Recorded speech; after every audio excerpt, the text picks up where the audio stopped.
Rose TV 24. Enjoy by listening to the Holy Quran. বাংলাদেশে এখন কোরআনের বাতাস লেগেছে, ঠিক কি না? যুবকদের হৃদয়ে কোরআনের ছোঁয়া লেগেছে, কোরআনের জোয়ার শুরু হয়েছে। এই জোয়ারকে কেউ থামায় রাখতে পারবে না, চিল্লায় বলেন ঠিক কি না? এই যে এত যুবকদের আগমন, এত ইসলাম প্রিয়দের আগমন, এত তাওহীদি জনতার আগমন, it's a very good sign and positive sign for the victory of Islam. এটা ইসলামের বিজয়ের চিহ্ন বহনকারী একটা নিদর্শনের আলামত। এই জন্য এই পবিত্র মঞ্চগুলো যেন আমরা কাদা ছড়াছড়ি করে নষ্ট না করে দেই। এই যে যুবকরা, ওদের গায়ে যে কোরআনের বাতাস লাগলো, ওদের হৃদয়ে যে কোরআনের ছোঁয়া লাগলো, এই কোরআনের ছোঁয়ায় পাগল হয়ে ওরা তাফসিরের মাহফিলের দিকে আসলো। এসে যদি এখানে গালাগালি শুনে, কাদা ছড়াছড়ি দেখে, তাহলে এই যুবকগুলো ধরে রাখা যাবে? এই দায়ভার আমাদের কাঁধেই বর্তাবে হবে, ঠিক কিনা?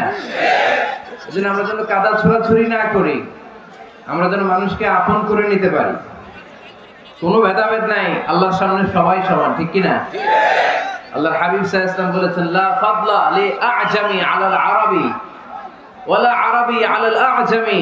আরবের উপর অনারবের শ্রেষ্ঠত্ব নাই, কৃষ্ণাঙ্গের উপর শ্বেতাঙ্গের শ্রেষ্ঠত্ব নাই, গরিবের উপর ধনীর শ্রেষ্ঠত্ব নাই। আল্লাহর কাছে সবাই সমান। নামাজের কাতারে যখন দাঁড়ায়, তখন প্রেসিডেন্ট দাঁড়ায়, তার পাশে আবার রিকশাওয়ালাও দাঁড়ায়, ঠিক কিনা? প্রাইম মিনিস্টার দাঁড়ায়, আবার তার পাশে ফ্যাক্টরি ওয়ার্কারও দাঁড়ায়। There is no difference between black and white, between upper and lower, between the richer section of the society and poorer section of the society. Everyone is totally equal, completely equal, 100% equal in the eyes of Islam. ইসলামের দৃষ্টিতে আল্লাহর চোখে সবাই সমান। আল্লাহর কাছে কেউ যদি প্রিয় হতে চায়, তার হৃদয়ে থাকতে হবে তাকওয়া। তার হৃদয়ে কি থাকতে হবে? ইন্না আকরামাকুম ইনদাল্লাহি আতকাকুম। তোমাদের মধ্য থেকে আল্লাহর কাছে সবচেয়ে প্রিয় সেই ব্যক্তি যার হৃদয়ের মধ্যে ভয় আছে। কার? আরো জোরে বলেন, ভয় থাকবে কার? যাদের হৃদয়ে আছে আল্লাহর ভয়, তারা কবু পথ ভুলে যায় না। আল্লাহর প্রেম ছাড়া এই দুনিয়া কারো কাছে কোনো কিছু চায় না, ঠিক না? যাদের হৃদয়ে আল্লাহর ভয় আছে, তারা কোনো কিছু কেয়ার করে না, কাউকে ভয় পায় না, কোনো রক্ত চক্ষুকে এরা কেয়ার করতে চায় না, কারণ এরা ভয় পায় একটা সত্তাকে। চিল্লায় বলতে হবে, তিনি কে? আমরা যেন সব সময় আল্লাহর ভয়কে আমাদের হৃদয়ে জাগ্রত রাখতে পারি। আল্লাহ তুমি তৌফিক দান করো। আজকের এই বিশাল তাফসীরুল কোরআনের প্রোগ্রামটাকে তুমি আমাদের নাজাতের ওয়াসিলা বানাও। আওয়াজ করে পড়েন না আমিন। আজকে আমরা যা শুনবো, আমরা যেন আমলের নিয়তে শুনতে পারি, ইখলাসের সাথে, জীবন পরিবর্তন করার জন্য। কারণ কোরআন পৃথিবীতে এসেছে আমাদেরকে পরিবর্তন করে দিতে, ঠিক কিনা? আলোকিত করতে, to enlighten us, to enlighten our family, to enlighten our society, to enlighten our country. আমাদেরকে আলোকিত করতে কোরআন এসেছে। কোরআন এমন একটা কিতাব, এটা এসেছে আমাদেরকে মানুষের মতো মানুষ বানাতে। কি বানাতে? মানুষ বানাতে এসেছে। খালি চোখে যা দেখা যায় এগুলো কিন্তু সব মানুষ না, এগুলো জনসংখ্যা, ঠিক কিনা? এগুলার বলে population, it's not the human being, মানুষ না। এজন্য বাড়ছে জনসংখ্যা, কমছে মানুষ। গরুর পেট থেকে বের হলেই ওটা গরু হয়ে যায়, ছাগলের পেট থেকে বের হলেই এটা ছাগল হয়ে যায়, মুরগির পেট থেকে বের হলেই ওটা মুরগি হয়ে যায়। কিন্তু মানুষের পেট থেকে বের হলেই ওটা মানুষ হয় না, ওটা মানুষ বানাইতে হয়। আর মানুষের মতো মানুষ বানানোর জন্য আল্লাহ যে কিতাবটা আমাদেরকে দিয়েছে, কিতাবটার নাম আল কুরআন আল কারীম। যে কিতাবে কোনো ভুল নাই, কোনো সন্দেহ নাই। সেজন্য আমরা যেন কিতাব থেকে হেদায়েত নিতে পারি, ইখলাসের সাথে যেন কথাগুলো শুনি, কোনো লৌকিকতা যেন না থাকে। এখন তাফসীর মাহফিলেও এত লৌকিকতা জড়ো হয়েছে, এই ক্যামেরা, লাইটিং, ফাইটিং, গ্ল্যামার। এখন ওই আলোচনার চেয়ে, ইখলাসের চেয়ে গ্ল্যামারটা মুখ্য হয়ে গিয়েছে। মিডিয়া কভারেজ লাগবে, স্লোগান লাগবে, এই লাগবে, সেই লাগবে। আসলে যেটা নিয়ে যাওয়ার কথা ছিল, যে মেসেজটা, যেটা দিয়ে আমি আমাকে পরিবর্তন করব, ওইটা নাই, ঠিক কিনা? এজন্য লৌকিকতা যেন আমাদের মধ্যে না আসে। অনেক লোক হয়েছে, লক্ষ লক্ষ মানুষ মিজানুর রহমান আজহারের মাহফিল। ইটস নট দ্য ক্রাইটেরিয়া, এটা মানদণ্ড নয়। আজকে যদি 10 জন হইতো এখানে, 10 জনকে আমি কথা শোনাইতাম, 10 জনই যদি শিখার জন্য আসতো, শিখে যাইতো, নিয়ে যাইতো, সাকসেসফুল, ঠিক কিনা? এই জন্য সাকসেস, সফলতা কখনো সংখ্যা দিয়ে মাপবেন না। এই পৃথিবীতে আল্লাহ তাআলা অনেক নবী পাঠিয়েছিলেন, যে নবীরা আজীবন দাওয়াত দিয়েছে কিন্তু তাদের দাওয়াতে কেউ সাড়া দেয় নাই। পৃথিবীতে এমন অনেক নবী আছে, কিয়ামতের দিন ওই নবী মাত্র 10 জন উম্মত নিয়ে দাঁড়াবে। কয়জন? এই 10 জন শুধু কালিমা পড়েছিল। ওনার সারা জিন্দেগীর দাওয়াতি কাজের বদৌলতে কালিমা পড়ে ওনার অনুসারী হয়েছিল কয়জন? অনেক নবী দাঁড়াবে, মাআহু রাজুলান, সাথে থাকবে মাত্র 2 জন কালিমা পড়ছিল। অনেক নবী দাঁড়াবে, তাদের সাথে শুধু একজন করে উম্মত, নবী একজন, উম্মত। এমনও অনেক নবী কিয়ামতের ময়দানে দাঁড়াবে যার দাওয়াতি কাজের সারা জিন্দেগি দাওয়াত দেওয়ার পরও একজনও তার কথা শুনে কালিমা পড়ে ইসলামে আসে নাই। তো ওই নবী কি ব্যর্থ? কথা বলেন না কেন? আপনি কতটুকু সিনসিয়ারিটির সাথে, ইখলাসের সাথে, আন্তরিকতার সাথে, লিল্লাহিয়াতের সাথে আল্লাহ তাআলাকে খুশি করার জন্য কতটুকু কাজ করেছেন, আল্লাহ ওইটা দেখবে। আল্লাহ গ্ল্যামার দেখে না, আল্লাহ স্লোগান দেখে না, আল্লাহ ইউটিউবে কোটি কোটি ভিউয়ার্স দেখে না, আল্লাহ দেখে মানুষের হৃদয়। এই হৃদয়টাকে যেন আমরা সাদা করি, আমরা যেন সাদা মনের মানুষ হই, আমরা যেন আলোকিত হয়ে ফিরে যেতে পারি, এই হোক আজকের মাহফিলের স্লোগান। ঠিক কিনা?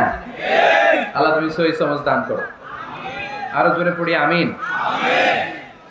জামিয়া আরাবিয়া ফরিদিয়া, ফরিদাবাদ, ফরিদপুর শহরতলিতে অবস্থিত কওমি মাদ্রাসা ও এতিমখানার উদ্যোগে 11তম বাৎসরিক মাহফিল উপলক্ষে আজকের এই চমৎকার রজনীতে চমৎকার আয়োজন। স্থান হচ্ছে ফরিদাবাদ, শ্যামসুন্দরপুর, কোমরপুর, ফরিদপুর। আমাকে রেখেছেন প্রধান অতিথি, আপনাদের শুকরিয়া।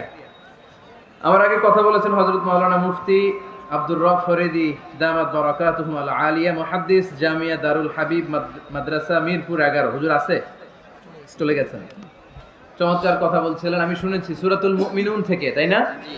قد أفلح المؤمنون الذين هم في صلاتهم خاشعون. Successful indeed are the believers who offer their 5 times salah with full of solemnity and submission. সফল তারাই যারা নামাজ পড়বে আর হৃদয়ে ভয় থাকবে কার? আল্লাহ। আমরা যেন এরকম মুমিন হতে পারি, এরকম সফল বান্দা হতে পারি, আল্লাহ তৌফিক দান করুন। আমিন। কথা বলেছে তরুণ আলোচক মাইনুল ইসলাম, বয়স খুব কম কিন্তু আলোচনা করে ভালো, ঠিক কিনা? এরা একদিন বাংলাদেশে কোরআনের দাওয়াত দিতে টেকনাফ থেকে তেতুলিয়া দৌড়াবে, গোটা বাংলাদেশকে আলোকিত করে দেবে, ঠিক কিনা?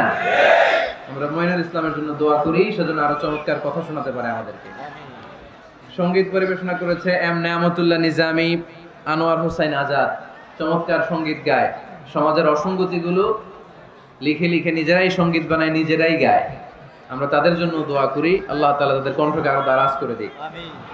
আজকের প্রোগ্রামের সভাপতি হচ্ছেন আল্লামা জহুরুল হক দামাত বারাকাতুহুম আল আলিয়া, মুহতামিম, পুরুরা মাদ্রাসা সালথা। হুজুর গত বছরও ছিলেন। সর্বজন শ্রদ্ধেয়, অত্র এলাকার অত্যন্ত সকলের পছন্দনীয়, সর্বজন শ্রদ্ধেয় মুহতারাম। আমরা হুজুরের জন্য দোয়া করি। হুজুর এই বয়সেও কষ্ট করে করে এখান থেকে ওখানে কোরআনের কথা শোনানোর জন্য যান, দোয়া করতে যান। আমরা হুজুরের জন্য দোয়া করি, আল্লাহ হুজুরকে সুস্থ রাখুক। সারা জীবন হুজুর যে খেদমত করেছেন, এই খেদমতগুলো আল্লাহ কবুল করে নিক। মঞ্চ পরিচালনায় ছিলেন হাফেজ মাওলানা আবুল কালাম আজাদ, মঞ্চ জিম্মাদার মাওলানা নিজামুদ্দিন, সার্বিক তত্ত্বাবধানে শেখ মাহতাব আলী মেথু, আলহাজ খন্দকার শাহিন আহমেদ, সার্বিক যোগাযোগ হাফেজ মাওলানা আমজাদ হুসাইন। আমাদের এই আমজাদ ভাই অত্র এই মাদ্রাসার মুহতামিম, very energetic and enthusiastic young man. আমরা ওনার জন্য দোয়া করি, ওনার নেতৃত্বে এরকম আরো প্রোগ্রাম হোক। আমিন পড়বেন না? আরজ গুজার আলহাজ মোহাম্মদ ফরিদ শেখ। ফরিদ ভাই আছে? মাশাআল্লাহ, ফরিদ ভাইও আছেন।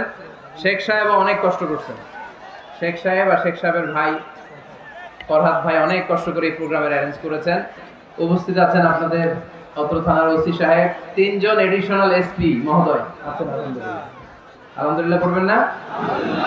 অনেক মিডিয়া কর্মী এসেছে, অনেক কামি মাদ্রাসার মুহতামিম সাহেবরা এসেছেন, আলিয়া মাদ্রাসার প্রিন্সিপাল হুজুররা, আইম্মাতুল মাসাজিদ, আমার কলিজার টুকরা যুবক ছেলেরা, ফরিদপুরের যে যুবক ছেলেরা তোমরা এসেছো, তোমাদেরকে অনেক শুকরিয়া। প্রতিদিনই এই ছেলেপেলারা ব্যানার নিয়ে আসে, ব্যানার নিয়ে দেখায়, অনেক সুন্দর সুন্দর কথা লিখে। আমরা এই যুবক ভাইদের জন্য দোয়া করি, আল্লাহ তাদেরকে ইসলামের জন্য তুমি কবুল করো। আমিন। মাশাআল্লাহ, মাশাআল্লাহ। এত ভালোবাসা রাখবো কই আমি? এই লাভ আইকা নিয়ে আসছে, লাভ। আল্লাহর জন্য আপনাকে ভালোবাসি। মিজানুর রহমান আজহারি, খুলনা। মাশাআল্লাহ, খুলনা থেকে আসছেন আপনি? আলহামদুলিল্লাহ। আল্লাহ তুমি সবাইকে কবুল করো, এই মাহফিলটা আমাদের নাজাতের ওয়াসিলা বানাও। আরো জোরে করে আমিন। বরিশাল কিভাবে আসলা? গাড়িতে করে? মাশাআল্লাহ। কয়টার দিকে আসছেন আপনারা? ওরে আল্লাহ রে। আল্লাহু আকবার, আল্লাহু আকবার। আল্লাহ এই গণজোয়ারকে তুমি ইসলামের পক্ষে কবুল করে নাও। আমরা যেন এদেশে ইসলামকে বিজয়ী শক্তি হিসেবে দেখতে পারি, তুমি তৌফিক দাও। আমরা সময় নষ্ট না করে সরাসরি আলোচনায় যাব। তোমার মাইকটা আরেকটু স্ট্রং করতে হবে, আমি প্রাণ পাচ্ছি না মাইকে, খুবই দুর্বল সাউন্ড। এত বড় ইসলামী মহাসম্মেলনের মাইকের এরকম হলে সমস্যা। যা বলার আমি বলছি, আপনারা শুনুন। স্ট্রং করে দেন একটু, স্ট্রং। ড্রামের কোনো আওয়াজ নাই, এইটার আওয়াজ পাচ্ছি না, সামান্য পিকু দিয়ে দেন। আমি সূরাতু আল ফাত থেকে 29 নম্বর আয়াত তেলাওয়াত করেছি, যেখানে আল্লাহ তাআলা সাহাবীদের কিছু গুণাবলীর কথা উল্লেখ করেছেন। আজকের এই রজনীতে আমরা সাহাবীদের জীবনী থেকে কিছু কথা শুনবো, ইনশাআল্লাহ। পড়েন, কারণ সাহাবীরাই হচ্ছে আমাদের অনুপ্রেরণা। they are our spirit, they are our model, they are our real superheroes, they are our real inspiration, ঠিক কি না? সাইয়েদনা আবু বকর, সাইয়েদনা ওমর ফারুক, সাইয়েদনা আলী রাদিয়াল্লাহু তাআলা আনহু, উসমান যুন্নুরাইন, এরা আমাদের মডেল, ঠিক কি না? নাকি সালমান খান আমাদের মডেল? আমির খান? কোন খেলোয়াড়, নায়ক, নায়িকা, গায়ক, গায়িকা? আমাদের মডেল হচ্ছে বিশ্বনবী আর সাহাবারা। আওয়াজ করে বলতে হবে, ঠিক কি না? এজন্য রব্বুল আলামিন বলেন, মুহাম্মাদুর রাসূলুল্লাহি ওয়াল্লাযীনা মাআহু আশিদ্দাউ আলাল কুফফারি রুহামাউ বাইনাহুম। মুহাম্মদ হলো আল্লাহর রাসূল, আর মুহাম্মদ সাল্লাল্লাহু আলাইহি ওয়াসাল্লামের সাথে যারা থাকে তারা কাফেরদের ব্যাপারে বজ্র কঠোর, মুমিনদের ব্যাপারে পুষ্পকোমল। সুবহানাল্লাহ পড়েন। মুহাম্মদ সাল্লাল্লাহু আলাইহি ওয়াসাল্লাম হচ্ছেন আল্লাহর রাসূল, আর মুহাম্মদ সাল্লাল্লাহু আলাইহি ওয়াসাল্লামের সাথে যারা থাকে মানে সাহাবারা, আশিদ্দাউ আলাল কুফফার, তারা কাফেরদের ব্যাপারে বজ্র কঠোর, রুহামাউ বাইনাহুম, কিন্তু নিজেরা পুষ্পকোমল। সুবহানাল্লাহ পড়েন। আমরা হয়ে গেছি উল্টা, আমরা নিজেরা বজ্র কঠোর, ঠিক কি না? সাহাবারা হচ্ছেন কাফেরদের ব্যাপারে বজ্র কঠোর। পাখা পাওয়া যায় নাই? পাখা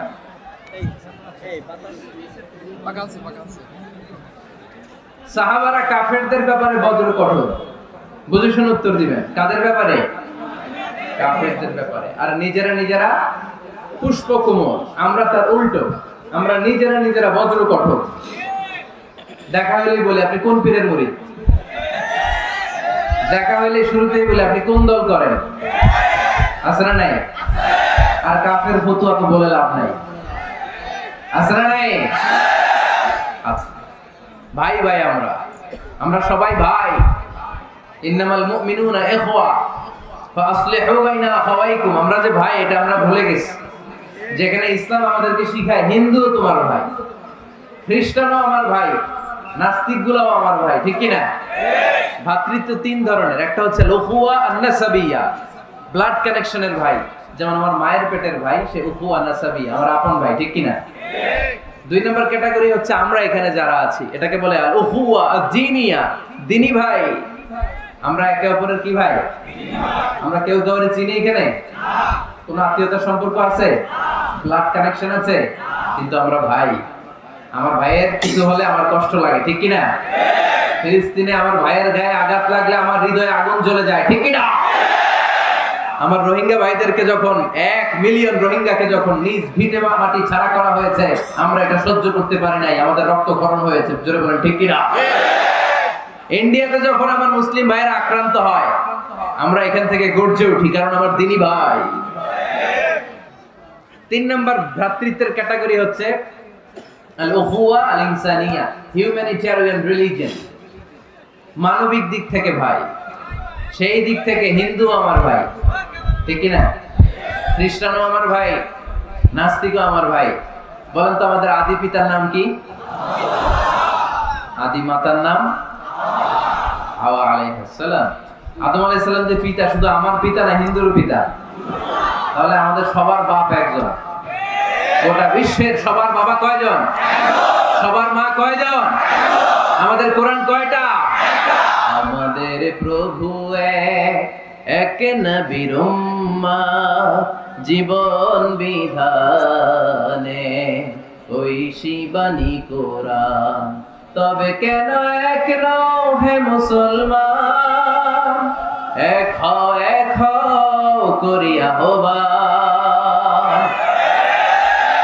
বাইতুল্লাহ এক, মদিনা শরীফ এক, উহুদ পাহাড় এক, বদরের মাঠ এক। ঠিক কি না? বাইতুল্লাহ এক, মদিনা শরীফ এক, উহুদ পাহাড় এক, বদরের মাঠ এক। একটা তো জীবন মরণ যে একটাই, একের সাথে মিলে মিশে একটাই প্রাণ। তবে কেন এক নও হে মুসলমান, এক হও করিয়া আহ্বান। পড়ে নামে আমরা এক সুতোয় গাথা। এই গোটা মানব সভ্যতার শিকড় এক জায়গায়, আদম আর হাওয়া। তার মানে সবাই ভাই ভাই, চিল্লায় বলে ঠিক কি না? এই ভেদাভেদ আমরা করেছি, বিভেদের প্রাচীর আমরা বানিয়েছি। আমরা বানিয়েছি তুই কালো আমি সাদা, আমরা বানিয়েছি তুই ব্রাহ্মণ আমি শূদ্র, আমরা বানিয়েছি তুই আরব আমি অনারব। আল্লাহর কাছে কোনো পার্থক্য নাই, সব আল্লাহর গোলাম। চিল্লায় বলেন ঠিক কি না? এজন্য সাহাবাদের মধ্যে যে অভ্যাসটা ছিল, ট্র্যাডিশন ছিল, রুহামা বাইনাহুম, নিজেরা নিজেরা পুষ্প কোমল, এক ভাই আরেক ভাইয়ের জন্য জীবন দিয়ে দিত। মক্কা থেকে মুহাজির সাহাবারা বাড়ি ছেড়ে, ঘর ছেড়ে, পরিবার ছেড়ে, সম্পদ ছেড়ে মদিনায় আসলেন। মদিনাতে তাদের কেউ নাই, এলাকাটা অপরিচিত। বিশ্বনবী বললেন, চিন্তার কোনো কারণ নাই, টেনশন করো না। প্রত্যেক মুহাজির সাহাবীকে ধরে ধরে মদিনার আনসারী সাহাবীদের বাড়িতে পাঠিয়ে দিলেন, আর প্রত্যেকের সাথে ভ্রাতৃত্বের বন্ধনে আবদ্ধ করে দিলেন, ভাই ভাই বানিয়ে দিলেন। ভাই আনসার সাহাবারা নিজেদের, যাদের দুইটা বউ ছিল, তারা বলতে শুরু করলো, মুহাজির সাহাবী তুমি আমার ভাই, যেহেতু বিশ্বনবী তোমার দায়িত্ব আমাকে দিয়েছে, তুমি আমার আপন ভাইয়ের চেয়ে বড়, ঠিক কি না? আমার দুইজন স্ত্রী, আমি একজনকে তালাক দিয়ে দিব, কারে ভালো লাগে দেখো, এই দুইজনের মধ্যে থেকে কারে ভালো লাগে তাকে তালাক দিব, ডিভোর্স দিব, তারে তুমি বিয়ে করে ফেলবা। আমার যত সম্পদ আছে সব সম্পদ এই যে সামনে নিয়ে আসলাম, অর্ধেক তোমার অর্ধেক আমার। সুবহানাল্লাহ বলবেন না? This is called Islamic brotherhood. এভাবে সম্পদ পেয়ে, স্ত্রী পেয়ে মুহাজির সাহাবারা আনন্দে নিয়ে যায় নাই।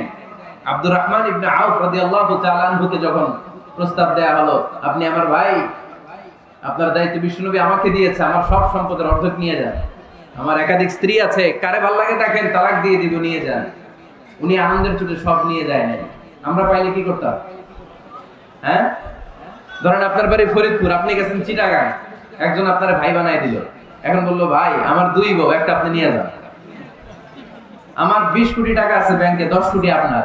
আমরা কি করতাম? আহা কি আনন্দ, আকাশে বাতাসে, ঠিক কিনা? আমরা তো মহা খুশি হয়ে যেতাম। আব্দুর রহমান ইবনে আউফ, হোয়াট ইজ দ্য পার্সোনালিটি, কি পার্সোনালিটি, ব্যক্তিত্ব তারা বিলং করতো। উনি বলেছেন, দুল্লানি আলা সুক বারাকাল্লাহু ফি মালিকা ওয়া আহলিক, আল্লাহ তোমার স্ত্রীর মধ্যেও বরকত দেখ, সম্পদেও বরকত দেখ। আমার সম্পদও লাগবে না, স্ত্রীও লাগবে না, শুধু বাজারটা কোথায়, show me the way to market, মদিনার বাজারটা কোথায় দেখায় দাও, আমি ব্যবসা করে নিজেই ধনী হয়ে যাব। ভ্রাতৃত্বের বন্ধন। আশিদ্দাউ আলাল কুফার রুহামাউ বাইনাহুম, সাহাবারা কাফেরদের সাথে বজ্র কঠোর, নিজেরা নিজেরা পুষ্প কোমল, আর আমরা নিজেরা নিজেরা বলেন বজ্র কঠোর। এজন্য সাহাবীদের যে পন্থা, ওই পন্থা আমাদের মধ্যে আনার দরকার আছে না নাই? আমরা কি নিজেরা নিজেদেরকে ভাই বলতে পারি না? হ্যাঁ, আর কতদিন? সেই ছোটবেলা থেকে শুনতেছি, এরে দেখতে পারে না, এরে গালি দেয়, কিন্তু আমরা ভাই। ইসলাম আমাদেরকে এটা শিখায় নাই, চিল্লায় বলেন ঠিক কিনা? তাই আমরা ভ্রাতৃত্বের বন্ধনে অটুট থাকতে চাই। আজকের মাহফিলের স্লোগান হোক কালিমা লা ইলাহা ইল্লাল্লাহ, যে পড়েছে সেই আমার ভাই। তার জন্য আমার হৃদয়ে ভালোবাসার দরদ আছে না নেই? এজন্য রব্বুল আলামিন বলেন মুহাম্মাদুর রাসূলুল্লাহি ওয়াল্লাযীনা মাআহু আশিদ্দাউ আলাল কুফফারি রুহামাউ বাইনাহুম। মুহাম্মদ সাল্লাল্লাহু আলাইহি আল্লাহর রাসূল, তার সাথে যারা থাকে মানে তারা সাহাবারা, নিজেরা পুষ্পকমল, কাফেরদের ব্যাপারে তারা বজ্র কঠোর। সুবহানাল্লাহ পড়েন। এরপর আল্লাহ বললেন তারাহুম রুকআন সুজদান ইয়াবতাগুনা ফাদলাম মিনাল্লাহি ওয়া রিদওয়ানা। ও নবী, আপনি দেখবেন আপনার সাহাবারা সব সময় রুকু করে, সব সময় সিজদা করে, সিজদার মধ্যে তারা মাথা ঠুকে ঠুকে আমার দরবারে কাঁদে। ঠিক কি না?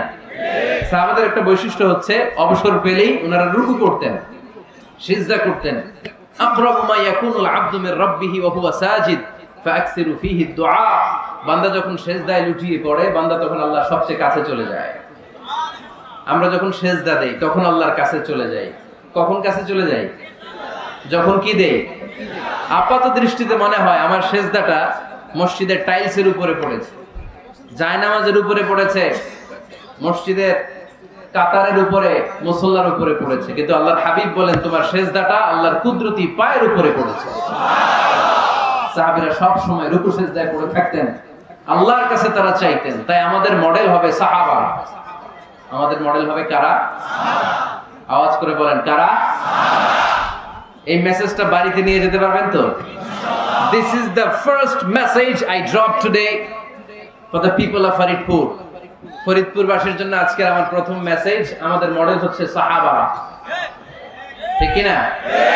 সাহাবারা আমাদের মডেল, ওনারা আমাদের ইন্সপায়ারেশন, ওনারা আমাদের অনুপ্রেরণা। এজন্য আল্লাহর হাবিব সাল্লাল্লাহু আলাইহি ওয়াসাল্লাম বলেছেন লা তাসুব্বু আসহাবি, খবরদার আমার সাহাবাদেরকে গালি দিও না। তোমরা যদি উহুদ পাহাড় পরিমাণ স্বর্ণ দান করো, আমার সাহাবারা ওই কঠিন মুহূর্তে যে এক মুঠ চাল দান করেছিল, ওই চালের দানের সমান হবে না। আবার বিশ্বনবী বলতেন খায়রুল কুরুনি কারনি সুম্মাল্লাযীনা ইয়ালুনাহুম সুম্মাল্লাযীনা ইয়ালুনাহুম, সবচেয়ে শ্রেষ্ঠ যুগ আমার যুগ, তারপরে আমার সাহাবাদের যুগ, তারপরে তাবিঈদের যুগ। পড়েন সুবহানাল্লাহ। সবচেয়ে শ্রেষ্ঠ যুগ হচ্ছে সাহাবাদের যুগ। নাকি এখন প্লেন আবিষ্কার হয়েছে, রকেট আবিষ্কার হয়েছে, মডার্ন টেকনোলজি সব আমাদের হাতে, এজন্য এই যুগটা শ্রেষ্ঠ নাকি? না, আল্লাহর হাবিব সাল্লাল্লাহু আলাইহি ওয়াসাল্লাম বলেছেন সাহাবাদের যুগটা হচ্ছে গোটা দুনিয়া যত যুগ এই পৃথিবী দেখেছে সবচেয়ে শ্রেষ্ঠ যুগ হচ্ছে সাহাবাদের যুগ। চিল্লায় বলেন ঠিক কি না? আবার আল্লাহ বললেন রাদিয়াল্লাহু তাআলা আন, রব্বুল আলামিন দুনিয়ার কোন গোষ্ঠীর ব্যাপারে, দুনিয়ার কোন জাতির ব্যাপারে, দুনিয়ার কোন মানুষদের ব্যাপারে রিদওয়ানুল্লাহ আল্লাহর সন্তুষ্টির কথাটা বলেন নাই, শুধু বলেছেন কেবলমাত্র সাহাবাদের জন্য। সুবহানাল্লাহ পড়া। এজন্য সাহাবাদের নাম শুনলে কি পড়তে হয়? আমি যদি পড়ি আবু বকর, এরপরে কি পড়বেন? যদি পড়ি ওমর, যদি পড়ি আলী, যদি পড়ি উসমান রাদিয়াল্লাহু তাআলা আনহু, আল্লাহ তাআলা ওনাদের উপর খুশি হয়েছেন। ঠিক কি না? এজন্য সাহাবারা আমাদের মডেল। আজকে আমরা সাহাবাদের জীবন চরিত্র সম্পর্কে কিছু জানার চেষ্টা করব এবং সেই জীবনের আলোকে আমাদের জীবনকে আলোকিত করতে চেষ্টা করব ইনশাআল্লাহ। পড়েন, সবার মনোযোগ আছে তো? আজকে আমরা সাইয়েদনা ওমর ফারুকের বায়োগ্রাফি সম্পর্কে জানব। ওমর ফারুক রাদিয়াল্লাহু তাআলা আনহু, the super hero of this উম্মাহ। এই উম্মার সুপার হিরো তিনি। ঠিক কি না? ওনার মুখের আগে লাঠি চলতে বেশি। সুবহানাল্লাহ পড়বেন না? মাঝে মাঝে লাঠি চালানোর দরকার আছে না নাই? সাইয়েদনা ওমর ফারুক আমাদের জন্য অনুপ্রেরণা। He is the real super hero of Muslim উম্মাহ। তিনি এই উম্মার real super hero.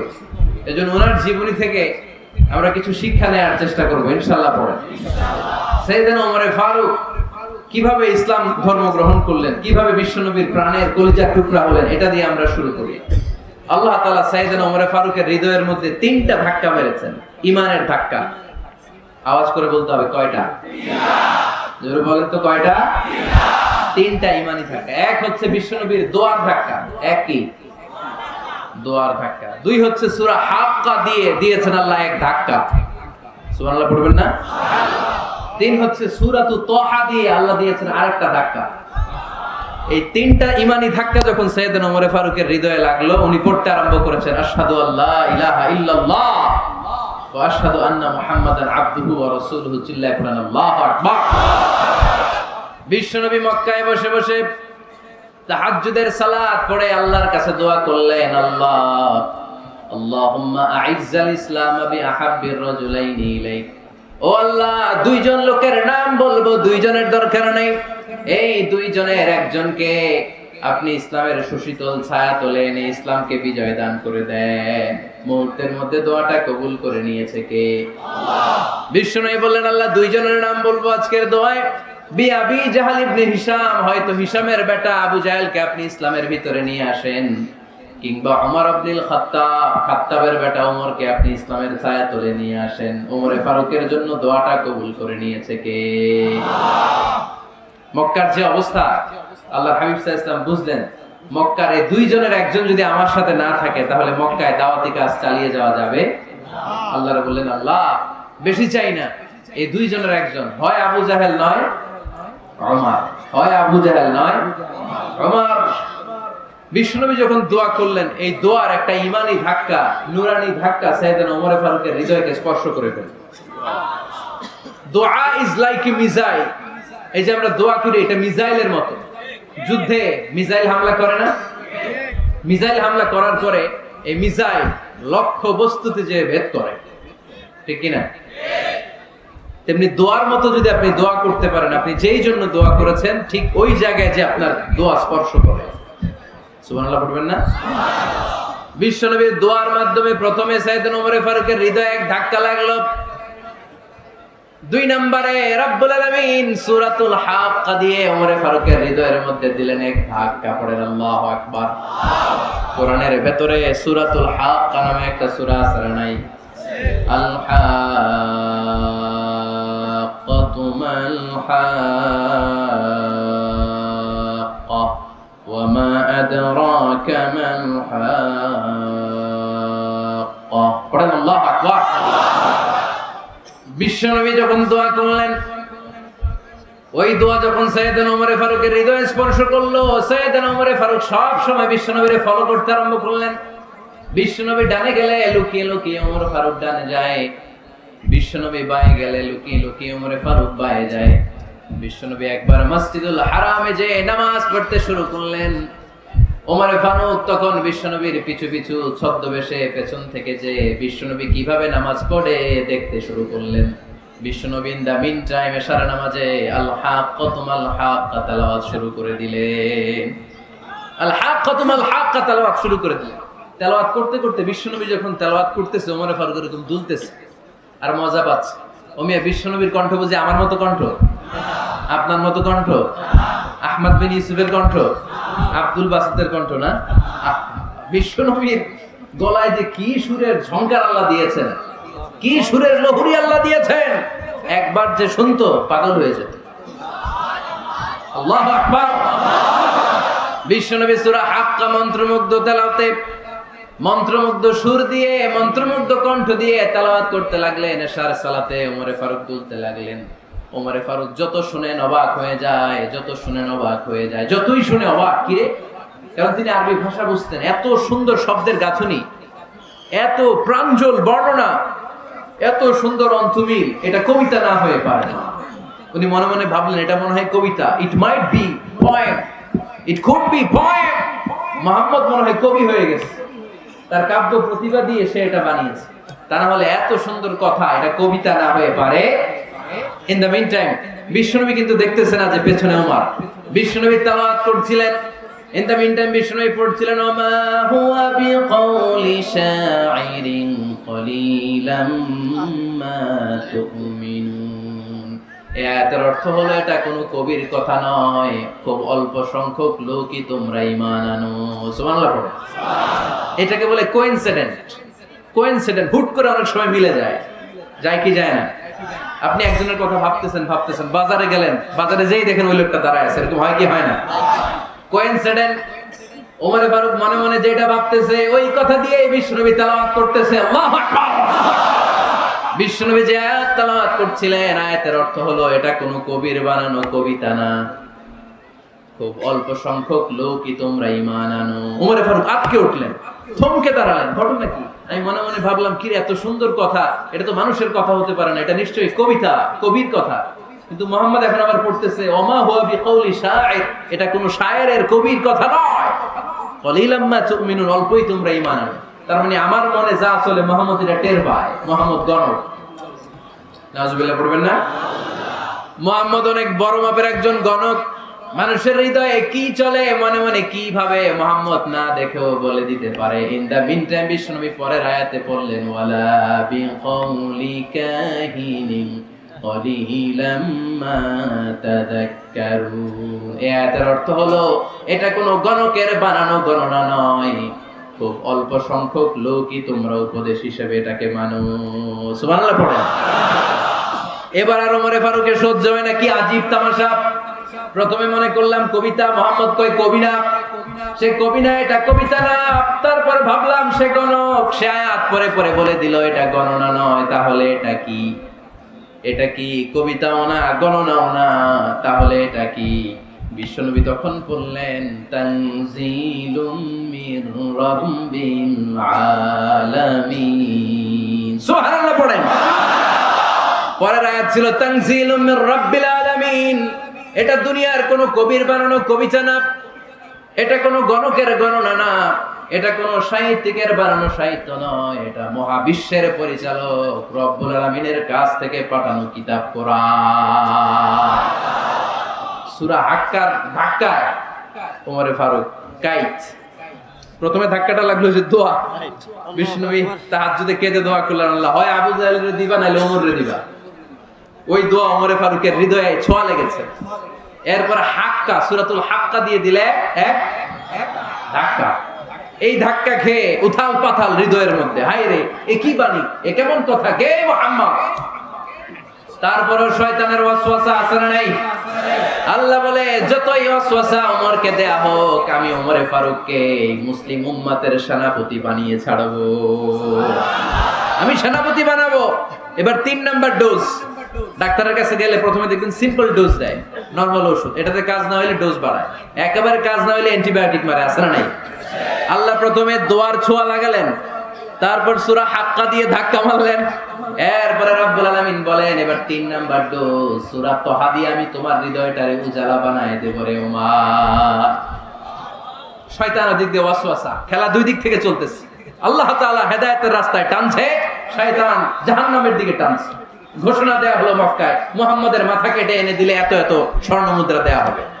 Omar Faruk রাজি হয়ে গেলেন, নাঙ্গা তলোয়ার নিয়ে বিশ্বনবীর মাথা কাটার জন্য ছুটলেন। নাউজুবিল্লাহ পড়বেন না? বনু জাহরা গোত্রের এক লোক বলে, আইনা ইয়া ওমর, কই যাও? মুহাম্মদের মাথা কাটতে যাই। আরে মুহাম্মদের মাথা কাটতে যাও? তোমার বোন ফাতিমা বিনতে খাত্তাব আর তোমার বোন জামাই সাঈদ কদ সাবাআ, এরা তো ধর্ম ত্যাগ করে ফেলছে, এটা তো আমাদের ধর্ম ত্যাগ করে মুহাম্মদের ফলোয়ার হয়ে গেছে। আগে ওমর ঘর সামলাও, পরে মুহাম্মদের মাথা কাটতেছে। ওমর ফারুক অবাক হয়ে গেলেন, তলোয়ার নিয়ে বিশ্বনবীর দিকে না যে নিজের বাড়ির দিকে চলে গেলেন। বিশ্বনবীর আপন বোন ফাতিমা বিনতে খাত্তাব, বোন জামাই সাঈদ আর খাব্বাব রাদিয়াল্লাহু তাআলা আনহু, তিনজন মিলে সূরা তাহা তেলাওয়াত করছিলেন। পড়েন সুবহানাল্লাহ। মক্কায় লুকিয়ে লুকিয়ে দাওয়াত হতো। খাব্বাব রাদিয়াল্লাহু তাআলা আনহু একটা চামড়ার ফলকের মধ্যে সূরা তাহার কয়েকটা আয়াত এনে ওমর ফারুকের বোন আর বোন জামাইকে শিক্ষা দিচ্ছে, ট্রেনিং দিচ্ছে। সুবহানাল্লাহ পড়েন। লুকিয়ে লুকিয়ে ওমর ফারুক যখন ঘরে চলে আসলেন, এরা তটস্থ হয়ে গেল। সাইয়েদনা খাব্বাব বিছানার তলায় লুকিয়ে গেলেন। ওমর ফারুক বললেন, দরজা খোলো। ফাতিমা বিনতে খাত্তাব দরজা খোলার পরে নির্মম ভাবে সাইয়েদনা ওমর রাদিয়াল্লাহু তাআলা আনহু বোনের গায়ে আঘাত শুরু করে দিল। বোন জামাইকে আহত করতে শুরু করলো আর বলতে শুরু করলো, তোরা পাগল হলি কেন? কি আছে ওই মুহাম্মাদের মধ্যে? কি জাদু নিয়ে এসেছে? সে যাই বলে লোকজন পাগল হয়ে যায়, সবাই তার উপর কালিমা পড়ে ঈমান এনে ফেলে। কি এমন জিনিস তোদের কাছে আছে যেটা দেখে মুহাম্মদকে তোরা ভালোবাসলি? কি আছে? কি পড়তেছিলি আমারে দেখা।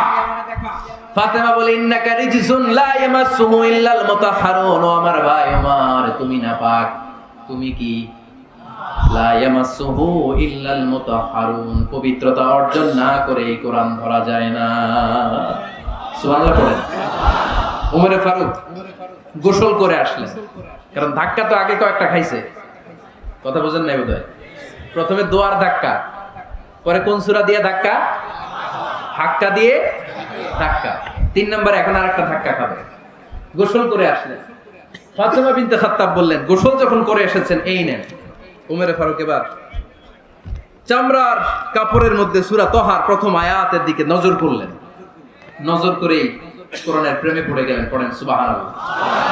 ওমর ফারুক পড়তে আরম্ভ করলেন, তহা মা আনজালনা আলাইকাল কুরআনা লিতাশকা ইল্লা তাযকিরাতান লিমান ইয়াখশা তানজিলাম মিম্মান খালাকাল আরদা ওয়াস সামাওয়াতিল উলা। সুবহানাল্লাহ পড়েন। উনি পড়তে আরম্ভ করলেন, তহা মা আনজালনা আলাইকাল কুরআনা লিতাশকা, এই কোরআনকে আমি তোমাদের হতভাগ্য জাতি হিসেবে দুনিয়ায় থাকার জন্য পাঠাই নাই। এটা রব্বুল আলামিনের পক্ষ থেকে এসেছে, যারা রবকে ভয় করে তাদের জন্য আছে উপদেশ।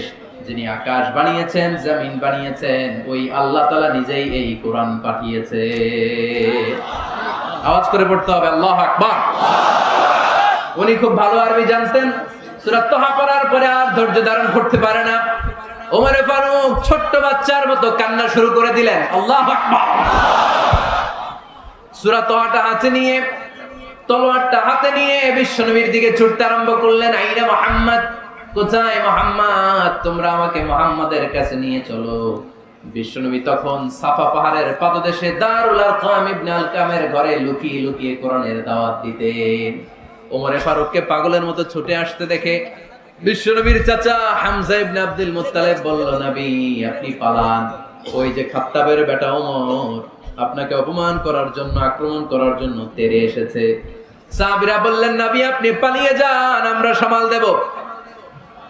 বিশ্বনবী বললেন, না আমি পালাবো না, বরং তোমরা সরে যাও।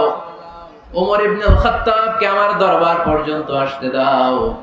আমার তো মনে হচ্ছে ওই যে তাহাজ্জুদের নামাজ শেষে চোখের পানি ছেড়ে যে আমি আল্লাহর কাছে দোয়া করেছি, আজকে আমার ওই দোয়াটা কবুল হতে শুরু করেছে।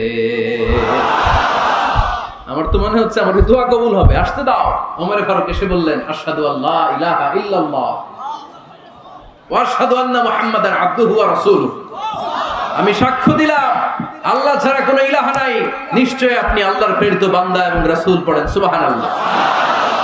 ওমর ফারুক যখন কালিমা শাহাদা পড়ে মুসলমান হয়ে বিশ্বনবীর হাতে হাত রাখলেন, মুসলিম সাহাবীদের মধ্যে খুশি আর আনন্দের বন্যা বয়ে গেল। মুসলিম হাতে গোনা সাহাবারা আল্লাহর প্রশংসা করলেন। বিশ্বনবী সাইয়েদনা ওমর ফারুককে জড়িয়ে ধরলেন। ওমর ফারুক এবার বিশ্বনবীরে বললেন, নবী গো, আলাসনা আলাল হক, আমরা কি সত্যের উপরে আছি নাকি আমরা ভুলের উপরে আছি? বিশ্বনবী বললেন, বালা নাহনু আলাল হক, আমরা এই সত্যের উপরে আছি। সুবহানাল্লাহ। আলাসনা আলাল হক, নবী আমরা কি সত্যের উপরে নাই? হ্যাঁ অবশ্যই ওমর, তুমি সত্যের উপরে আছো।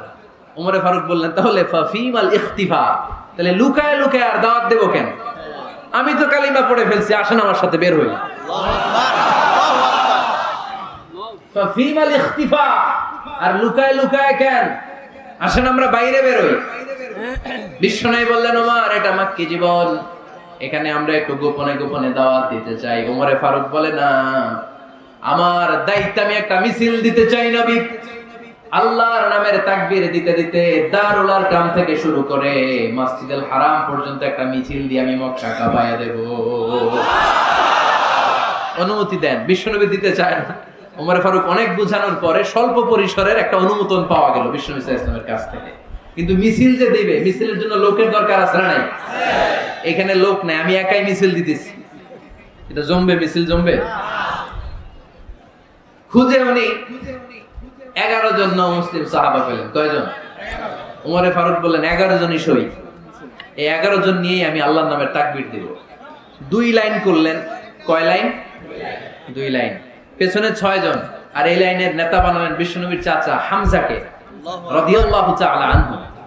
আর সামনে 5 জন, তার আগে দাঁড়ালেন উনি নিজেই। তাহলে 6-6-12 বললেন এই 2 লাইনই আমরা তাকবীর দিতে দিতে বেশি না এই দারুল আরকামের ঘর থেকে আপনারা জানেন যে সাফা মারওয়া এখন যে সাই হয় এই সাফার পাদদেশে ছিল দারুল আরকামের ঘর। উনি বললেন এখান থেকে ওই যে কাবার গিলাফ দেখা যায় কাবার গিলাফ পর্যন্ত আমরা এই তাকবীর নিয়ে ওখানে যাব। সুবহানাল্লাহ পড়বেন না? ওখানে উনি দাঁড়িয়ে ছোট্ট একটা ভাষণ দিয়েছিলেন। উনি বলেছিলেন মান আরাদা আন তাসকুলা উম্মু ওয়া ইয়াতামা ওয়ালাদু ওয়া তারমিলা যাওজাতুহু ফালিয়াসুদ্দানি। খেয়াল করে শুনেন, কান দুইটা খরগোশের কানের মতো খাড়া করেন। উনি এক বাক্যের একটা ভাষণ দিলেন। ভাষণ দিতে জানলে বড় ভাষণ দেয়া লাগে না, এক বাক্যের ভাষণ দিয়ে গোটা বিশ্বকে ঝাঁকুনি মারা যায়। চিল্লায় বড় ঠিক কিনা? ওমর ফারুক এক বাক্যের একটা ছোট্ট ভাষণ দিলেন। মান আরাদা আন তাসকুলা উম্মু, কে আছো মায়ের এই মক্কায়, কে আছো মায়ের বুক খালি করতে চাও? আল্লাহু আকবার। ইয়াতামা ওয়ালাদু, কে আছো বাচ্চাগুলোরে নিজের সন্তানগুলোরে এতিম বানাতে চাও? কে আছো তারমিলা যাওজাতুহু, নিজের স্ত্রীকে বিধবা বানাতে চাও? ফালিয়া সুদ্দানি, বুকের পাটা থাকলে আমি ওমর রে থামাও। ফালিয়া সুদ্দানি, দেখি মক্কায় কার এত বড় বুকের পাটা? কে আছো মায়ের বুক খালি করতে চাও, সন্তান এতিম বানাতে চাও, স্ত্রীকে বিধবা বানাতে চাও? ফালিয়া সুদ্দানি, পারলে আমারে ঠেকাও। এই বলে উনি আল্লাহু আকবার, আল্লাহু আকবার, আল্লাহু আকবার বলে স্লোগান শুরু করে দিলেন। এক এক স্লোগানে মক্কার মরুজমিন থারথার করে কাঁপতে আরম্ভ করল।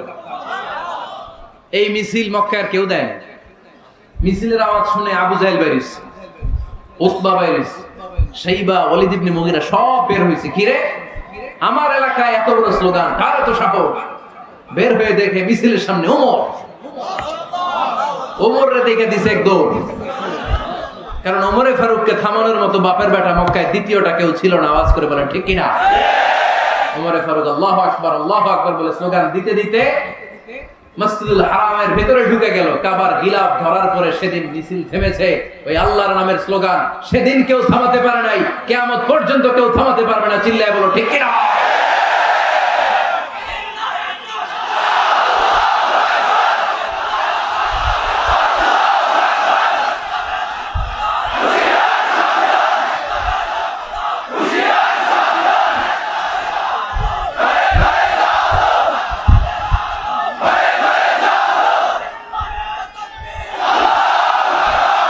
ওইরকম একটা ওমরের দরকার, আমাদের বেশি চাই না। জোরে বলেন ঠিক কিনা? দাও খোদা দাও আমায় আবার ওমর দারাজ দিল, দাও খোদা দাও আমায় আবার ওমর দারাজ দিল, দাও আলীর মতো বীর সেনানি, আলীর মতো বীর সেনানি জাগাতে নিখিল, দাও খোদা দাও আমায় আবার ওমর দারাজ দিল। সুবহানাল্লাহ পড়েন। একটা ওমর লাগবে। চিল্লায় বলেন কয়টা? ওই ওমরের অপেক্ষায় বাংলাদেশ সহ গোটা মুসলিম উম্মাহ। ঠিক কি না? একটা ওমরই যথেষ্ট। আমাদের সেন্ট্রাল লিডারশিপ নাই তো, আমাদেরকে এদিকে লাথি মারলে আমরা ওইদিকে যাই, ওদিক থেকে গুতা মারলে আমরা এদিকে যাই। আমাদের রিপ্রেজেন্টেটিভ, আমাদের প্রতিনিধিত্ব করার মতো কোনো কেন্দ্রীয় লিডারশিপ নেতৃবৃন্দ গোটা বিশ্বে নাই। ঠিক কি না? আমরা সেই ওমরে ফারুকের অপেক্ষায়, আমরা সেই ইমাম আল মাহাদির অপেক্ষায়। এই ওমরে ফারুক আমাদের মডেল।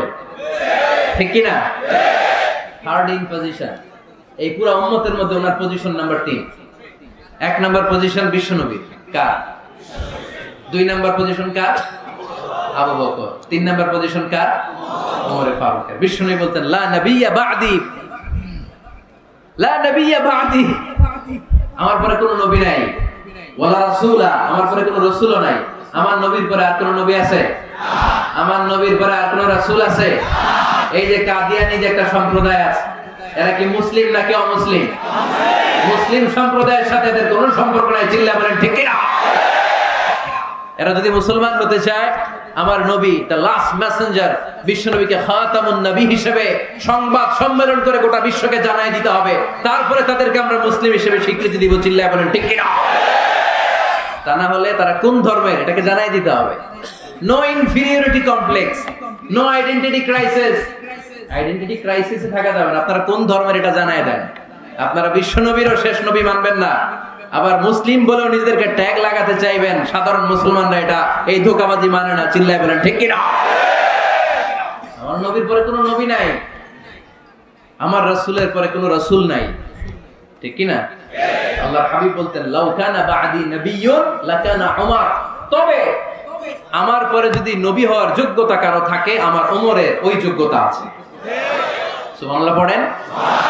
প্রভু তুমি বলেছো রাসূল দেবে না, বলনি দেবে না ওমর, বলনি দেবে না হামজা তারি, খালিদ বিজয় সমর। প্রভু তুমি বলেছো রাসূল দেবে না, বলনি দেবে না ওমর, বলনি দেবে না হামজা তারি, খালিদ বিজয় সমর। প্রভু তুমি বলেছো রাসূল দেবে না।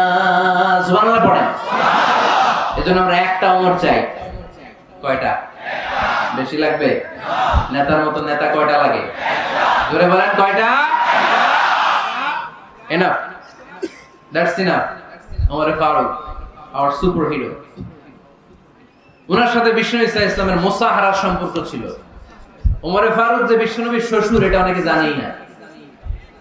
ওমর ফারুক রাদিয়াল্লাহু তাআলা আনহু বিশ্বনবীর শ্বশুর ছিলেন, এটা আজকে নতুন শুনছেন। কে কে হাত তোলেন? দেখছেন হুজুর? সঠিক বলছি না আমি? অনেকে আমরা জানি না। মাশাআল্লাহ, জানতে লজ্জা নাই, শিখতে লজ্জা নাই। লজ্জা হচ্ছে অজ্ঞতায় আর মূর্খতায়, ঠিক কি না? আমরা শিখতে রাজি আছি। যে কথা বলে আমরা তার ছাত্র। আমার আগে হুজুর কথা বলতেছিলেন, আমরা ছিলাম ছাত্র। এখন আমি কথা বলতেছি, এখন আমরা সবাই হয়ে গেছি ছাত্র, ঠিক কি না? যিনি বলেন তিনি শিক্ষক, বাকিরা আমরা ছাত্র, ঠিক কি না? চার খলিফার দুই খলিফা, ইসলামের চার খলিফার দুই খলিফা বিশ্বনবীর মেয়ের জামাই, আর বাকি দুই খলিফা বিশ্বনবীর শ্বশুর। সুবহানাল্লাহ পড়েন। সাইয়েদনা আলী রাদিয়াল্লাহু তাআলা আনহু, সাইয়েদনা উসমান যুন নূরাইন বিশ্বনবীর মেয়ের জামাই। উসমান রাদিয়াল্লাহু তাআলা আনহুর কাছে বিশ্বনবী দুই মেয়েকে বিয়ে দিয়েছিলেন। একজন মারা যাওয়ার পরে আরেকজন। বিশ্বনবী বলেছেন এরপরে আরেকটা থাকলে ওইটারও বিয়ে দিতেন। সুবহানাল্লাহ পড়বেন না? দুইজন ছিল মেয়ের জামাই আর দুইজন ছিল শ্বশুর। সাইয়েদনা আবু বকর শ্বশুর, বিশ্বনবীর স্ত্রী আম্মাজান হাফসা রাদিয়াল্লাহু তাআলা আনহার বাবা ছিল সাইয়েদনা ওমর ফারুক। চিল্লায় পড়েন আল্লাহু আকবার। জানো তো পজিশন না? সাইয়্যিদু কুহুলিল জান্নাহ, জান্নাতে যত নারীরা যাবে নারীদের সর্দারানী হবে সাইয়্যিদাতুনা ফাতেমা রাদিয়াল্লাহু তাআলা আনহা। এই ফরিদপুরের যত ইয়াং স্টাররা তোমরা যারা জান্নাতে যাবে তোমাদের লিডার হবে সাইয়েদনা হাসান আর হুসাইন রাদিয়াল্লাহু তাআলা আনহুমা। আর বয়স্ক মুরব্বিরা যারা জান্নাতে ঢুকবেন আপনাদের লিডার হবে সাইয়েদনা আবু বকর আর সাইয়েদনা ওমর ফারুক রাদিয়াল্লাহু তাআলা। সুবহানাল্লাহ পড়তে পারলেন না? ওমর ফারুক সাধারণ কোনো ক্যারেক্টারিস্টিক্স নয়, ওনাকে আল্লাহ তাআলা নলেজও দিয়েছেন আবার দ্বীনদারিও দিয়েছেন। আমার দিনী ভাইয়েরা খেয়াল রাখবেন, কোন আলেমের মধ্যে বা কোন নেতার মধ্যে যদি এই দুইটার সমন্বয় আপনি পান, যে তার জ্ঞানও আছে আবার দ্বীনদারিও আছে, he belongs the knowledge and he belongs the taqwa, সে গোটা বিশ্বকে জয় করে ফেলবে, ঠিক কি না? যার মধ্যে জ্ঞান আছে, যার মধ্যে তাকওয়া আছে, তারে কেউ থামায় রাখতে পারে? ওমর ফারুককে এই দুই নেয়ামত দিয়ে ধন্য করেছে কে? আল্লাহ। সহিহ বুখারীর বর্ণনা, বিশ্বনবী সাহাবীদের সামনে একটা স্বপ্নের কথা বলছেন। বিশ্বনবী বললেন আমি স্বপ্নে দেখলাম আমার আঙ্গুলের ফাঁকা থেকে দুধ বের হচ্ছে, আমি তৃপ্তি সহকারে দুধ খেলাম। খাওয়ার পরে দেখলাম আঙ্গুলের মধ্যে একটু দুধ লেগে আছে।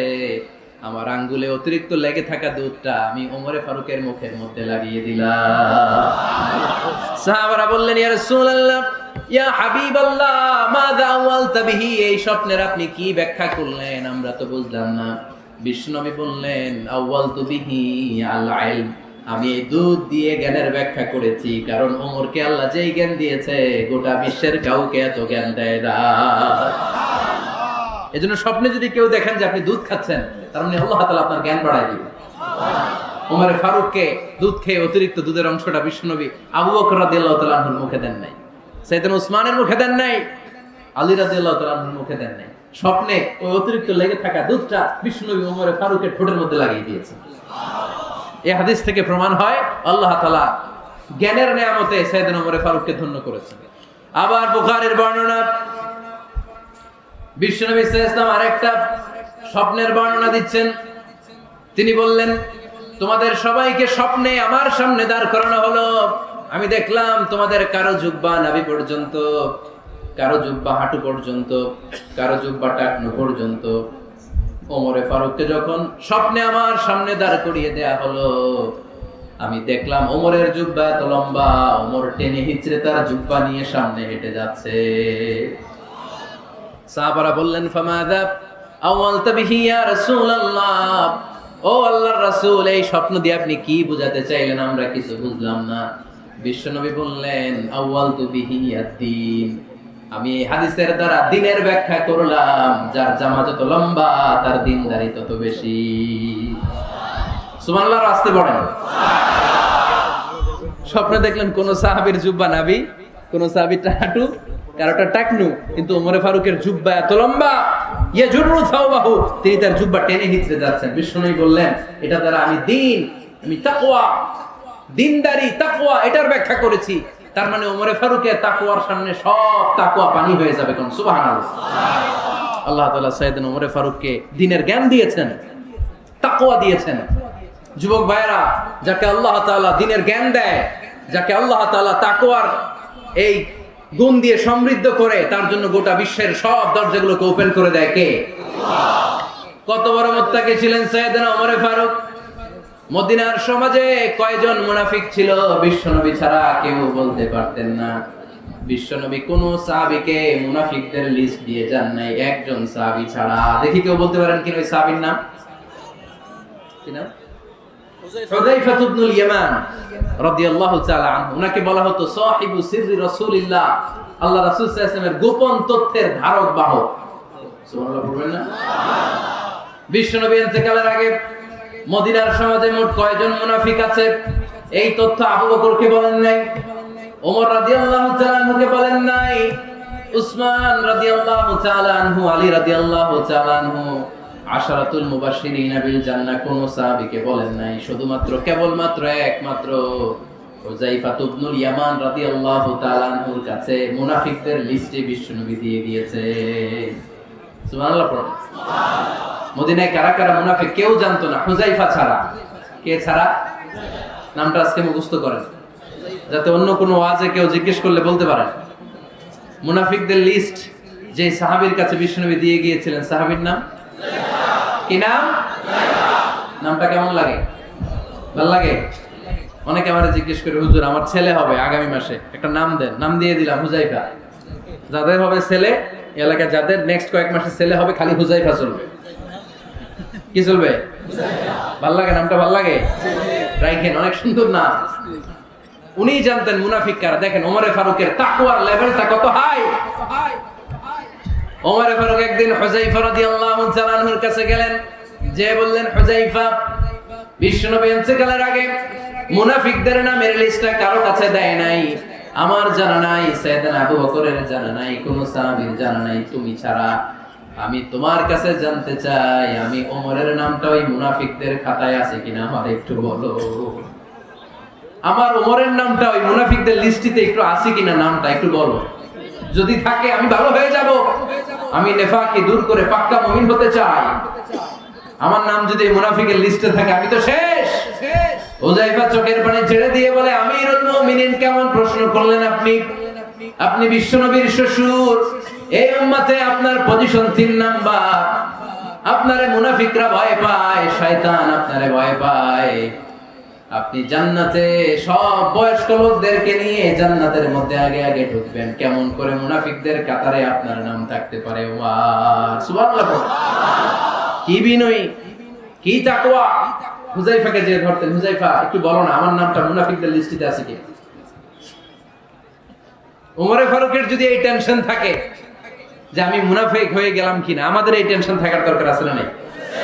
হ্যাঁ, যেন সব সময় আল্লাহর কাছে দোয়া করতে হবে, আল্লাহ তুমি নেফাকি থেকে আমাদেরকে বাঁচাও।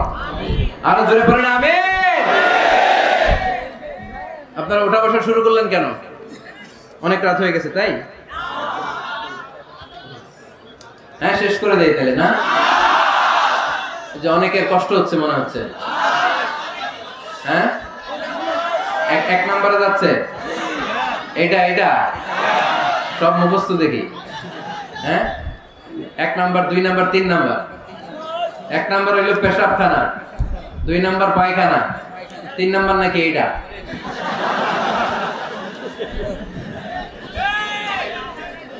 আছে না নাই? না। সিগারেট কোন মুসলমান খেতে পারে?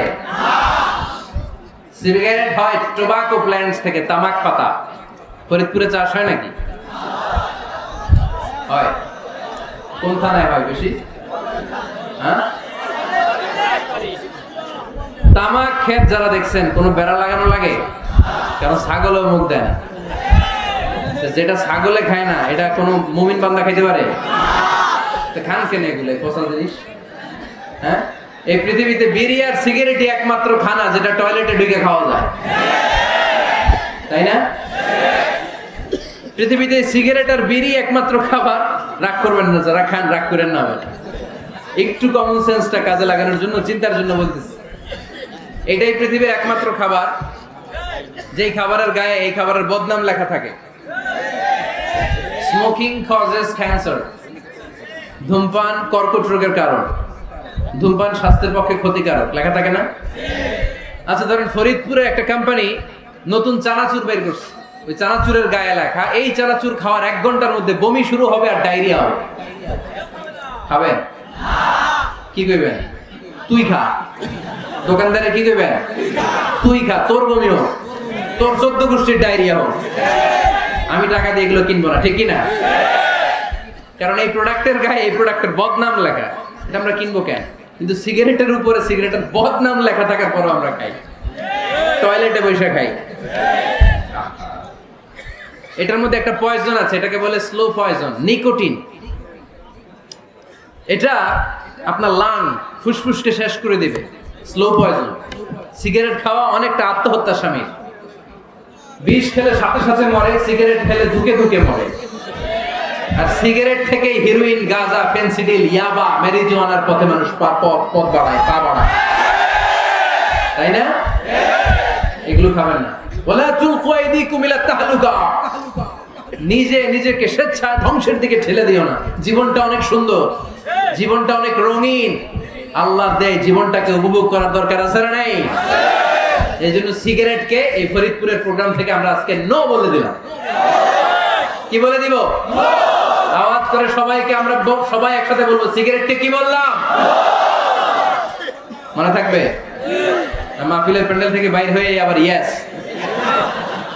হ্যাঁ, না ইয়েস করা যাবে না। সিগারেটকে কি বললাম? নো। ওমর ফারুক রাদিয়াল্লাহু তাআলা আনহু আমাদের সুপার হিরো, আমাদের সবাই বলেন আমাদের। উনি কত বড় সুপার হিরো শুনেন। উনি জুমার খুতবা দিচ্ছেন। কি দিচ্ছেন? মসজিদে নববীতে। খুতবার মাঝখানে হঠাৎ বললেন, ইয়া সারিয়াতাল জাবাল, ইয়া সারিয়াত ইবনে জানিমিল জাবাল। এই কথা বলেই আবার খুতবা দিতে শুরু করলেন। ওনার এই ইয়া সারিয়াত ইবনে জানিমিল জাবালের সাথে আগের কথার কোনো মিল নাই, পরের কথারও কোনো মিল নাই। জুমার নামাজের পর মুসল্লি সাহাবারা ধরলেন, বললেন, ইয়া আমিরাল মুমিনিন। খুতবার মাঝখানে হঠাৎ করে ইয়া সারিয়াত ইবনে জানিমিল জাবাল বলে আপনি চিৎকার করলেন কেন? আপনার এই বাক্যের সাথে আপনার খুতবার আগের বাক্যের কোনো মিল নাই, আপনার খুতবার পরের বাক্যেরও কোনো মিল নাই। এই কথা আপনি কারে বললেন? কারে উদ্দেশ্য করে বললেন? এই কথার তাৎপর্য কি আমাদেরকে বুঝিয়ে বলেন। ওমর ফারুক বললেন, আমি যখন খুতবা দিচ্ছি আমি দেখতে পেলাম ওই যে কয়েক মাস আগে আমি আমার মুসলিম সেনাবাহিনী পারস্যে আক্রমণের জন্য পাঠিয়েছি, বর্তমানে ইরানের ওই বিশাল এলাকাতে পারস্যে আমি আমার ব্যাটালিয়ন পাঠিয়েছি।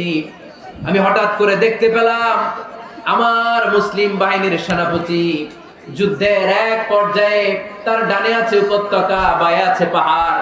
সে পাহাড়ি রাস্তা ছেড়ে দিয়ে উপত্যকার দিকে যেতে শুরু করেছে। আমি দেখতে পেলাম আমার মুসলিম বাহিনী যদি উপত্যকার দিকে ছুটে বেড়ায়, কাফির মুশরিকরা আমার মুসলিম বাহিনীকে কচুকাটা করে ফেলবে।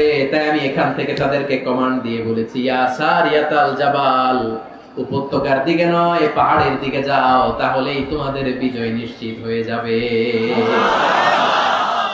উপত্যকার দিকে যেও না, ইলাল জাবাল, ইলা সারিয়াতিল জাবাল, পাহাড়ের দিকে ছোট। সাহাবার অবাক ঘটনা কি, উনি বসে আছেন মদিনায় মসজিদে নববীর মিম্বারে দাঁড়িয়ে, উনি যদি ইয়া সারিয়াতাল জাবাল বলে, এটা কি ইরানে যাবে নাকি? ও মিয়া, তখনকার সময়ে বর্তমানের মতো মোবাইল ছিল নাকি? ইন্টারনেট ছিল নাকি? কিছু ছিল? খালি মুখে আমি যদি বলি ইয়া সারিয়াতাল জাবাল, এটা ইরানে যাবে, ইন্ডিয়ায় যাবে, ঢাকায় তো যাবে, ফরিদপুর শহরেই তো বসবে না, ঠিক কি না? কিন্তু এটা আমিরুল মুমিনিন বিশ্বাসী সাহাবারা বিশ্বাস করে নিল। কিছু মুনাফিক ছিল, এরা কয় না ঝামেলাস, এটা তো সম্ভব না, এক কাজ করি, এই সেনাপতি যখন বিজয়ী বেশে মদিনায় ফিরে আসবে আর আমরা ধরব। এরা দিন গুনতে লাগলো, এই সেনাপতি মুসলিম বাহিনী নিয়ে পারস্য জয় করে কবে ফিরে আসবে। এই মুনাফিকের দলগুলো কখনো সেনাবাহিনীকে অভ্যর্থনা জানাতে যেত না, কিন্তু এইবার সবার আগে মদিনার উপকণ্ঠে যে সেনাপতিদেরকে অভ্যর্থনা জানানোর জন্য ফুল নিয়ে রেডি, ফুল নিয়ে দাঁড়ায় আছে। সেনাপতি ঢুকার সাথে সাথে ধরছে, এই সেনাপতি কোত্থেকে আসছে? কয় পারস্য জয় করে আসছে। কয় এমন এমন দিন, জুমার দিন দুপুর বেলা যুদ্ধের মাঝখানে আমিরুল মুমিনিনের কণ্ঠের কোন কথাবার্তা শুনছো নাকি? সেনাপতি অবাক, কয় তোমরা জানলে কেমনে? শুনছি তো। সুবহানাল্লাহ বলবেন না? আমরা যুদ্ধে একটা ভয়ঙ্কর অবস্থার মধ্যে ছিলাম, পেছন থেকে শত্রু আমাদেরকে আক্রমণ করতে শুরু করে দিল। ডানে যাব না বায়ে যাব, সামনে যাব নাকি পেছনে যাব, রাস্তা খুঁজে পাচ্ছি না। ডান দিকে ছিল আমাদের উপত্যকার রাস্তা, বাঁ দিকে ছিল পাহাড়ি পথ। আমরা সোজা পথ হবে মনে করে উপত্যকার দিকে ছুটতে আরম্ভ করলাম। হঠাৎ করে আমিরুল মুমিনিনের কণ্ঠ বজ্র কণ্ঠে আমার কানের মধ্যে ভেসে আসলো। আমার মনে হলো আমিরুল মুমিনিন কেমন যেন আমাকে কমান্ড দিচ্ছেন আর বলছেন, ইয়া সারিয়াতাল জাবাল, ডান দিকে উপত্যকার পথে নয়, তাড়াতাড়ি পাহাড়ের দিকে সৈন্যবাহিনী নিয়ে উঠে যা। পাহাড়ের দিকে, ডানে না। This is wrong track and this is the right track. ওই দিন যদি ওমরে ফারুকের ওই গাইডলাইন, আমিরুল মুমিনিনের কমান্ড যদি আমি না শুনতাম, আজকে বিজয়ের বেশে ফিরতেও পারতাম না, আমাদের চেহারাও তোমরা দেখতে পেত না। ওমরে ফারুকের ওই কমান্ড, ওই গাইডলাইন অদৃশ্য থেকে শোনার কারণে এই পারস্যের মধ্যে আমাদেরকে সেই যুদ্ধে বিজয় দান করেছে কে? দিস ইজ ওমরে ফারুক, দিস ইজ ওমরে ফারুক। বিশ্বনবী বলতেন, আমার মা লাকিয়াকা শাইতানু সালিকান ফাজ্জান ইল্লা সালাকা ফাজ্জান গায়রা ফাজ্জিক। ওমর, শয়তান ইবলিস যদি তোমার কোনো রাস্তা দিয়ে হাঁটতে দেখে, শয়তান ওই রাস্তা রেখে দিয়ে অন্য রাস্তা দিয়ে হাঁটে। সুবহানাল্লাহ বাড়িতে যায় বললেন। কে বলতেছে? বিশ্বনবী।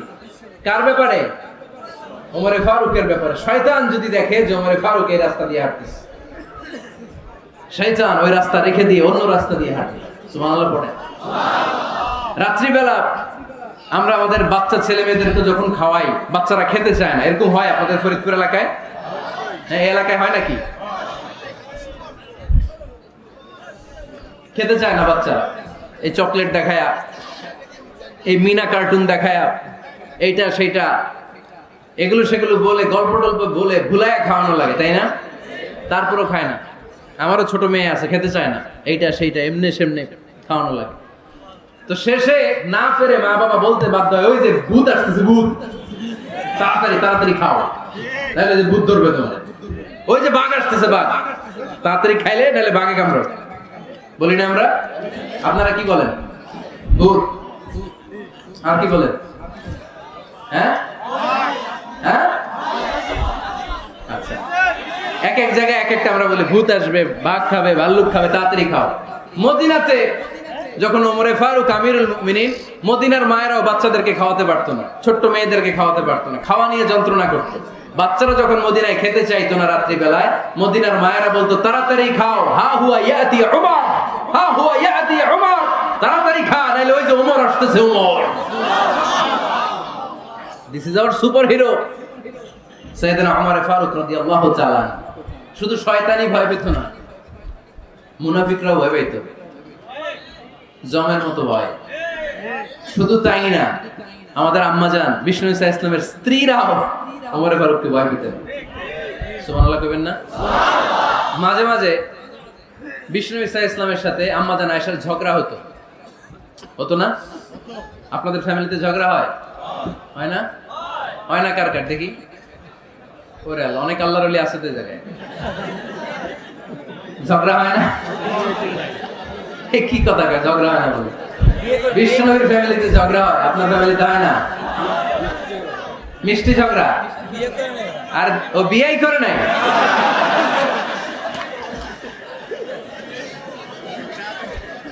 ঝগড়া তো হবেই, দাম্পত্য জীবনের মজাটাই তো এখানে।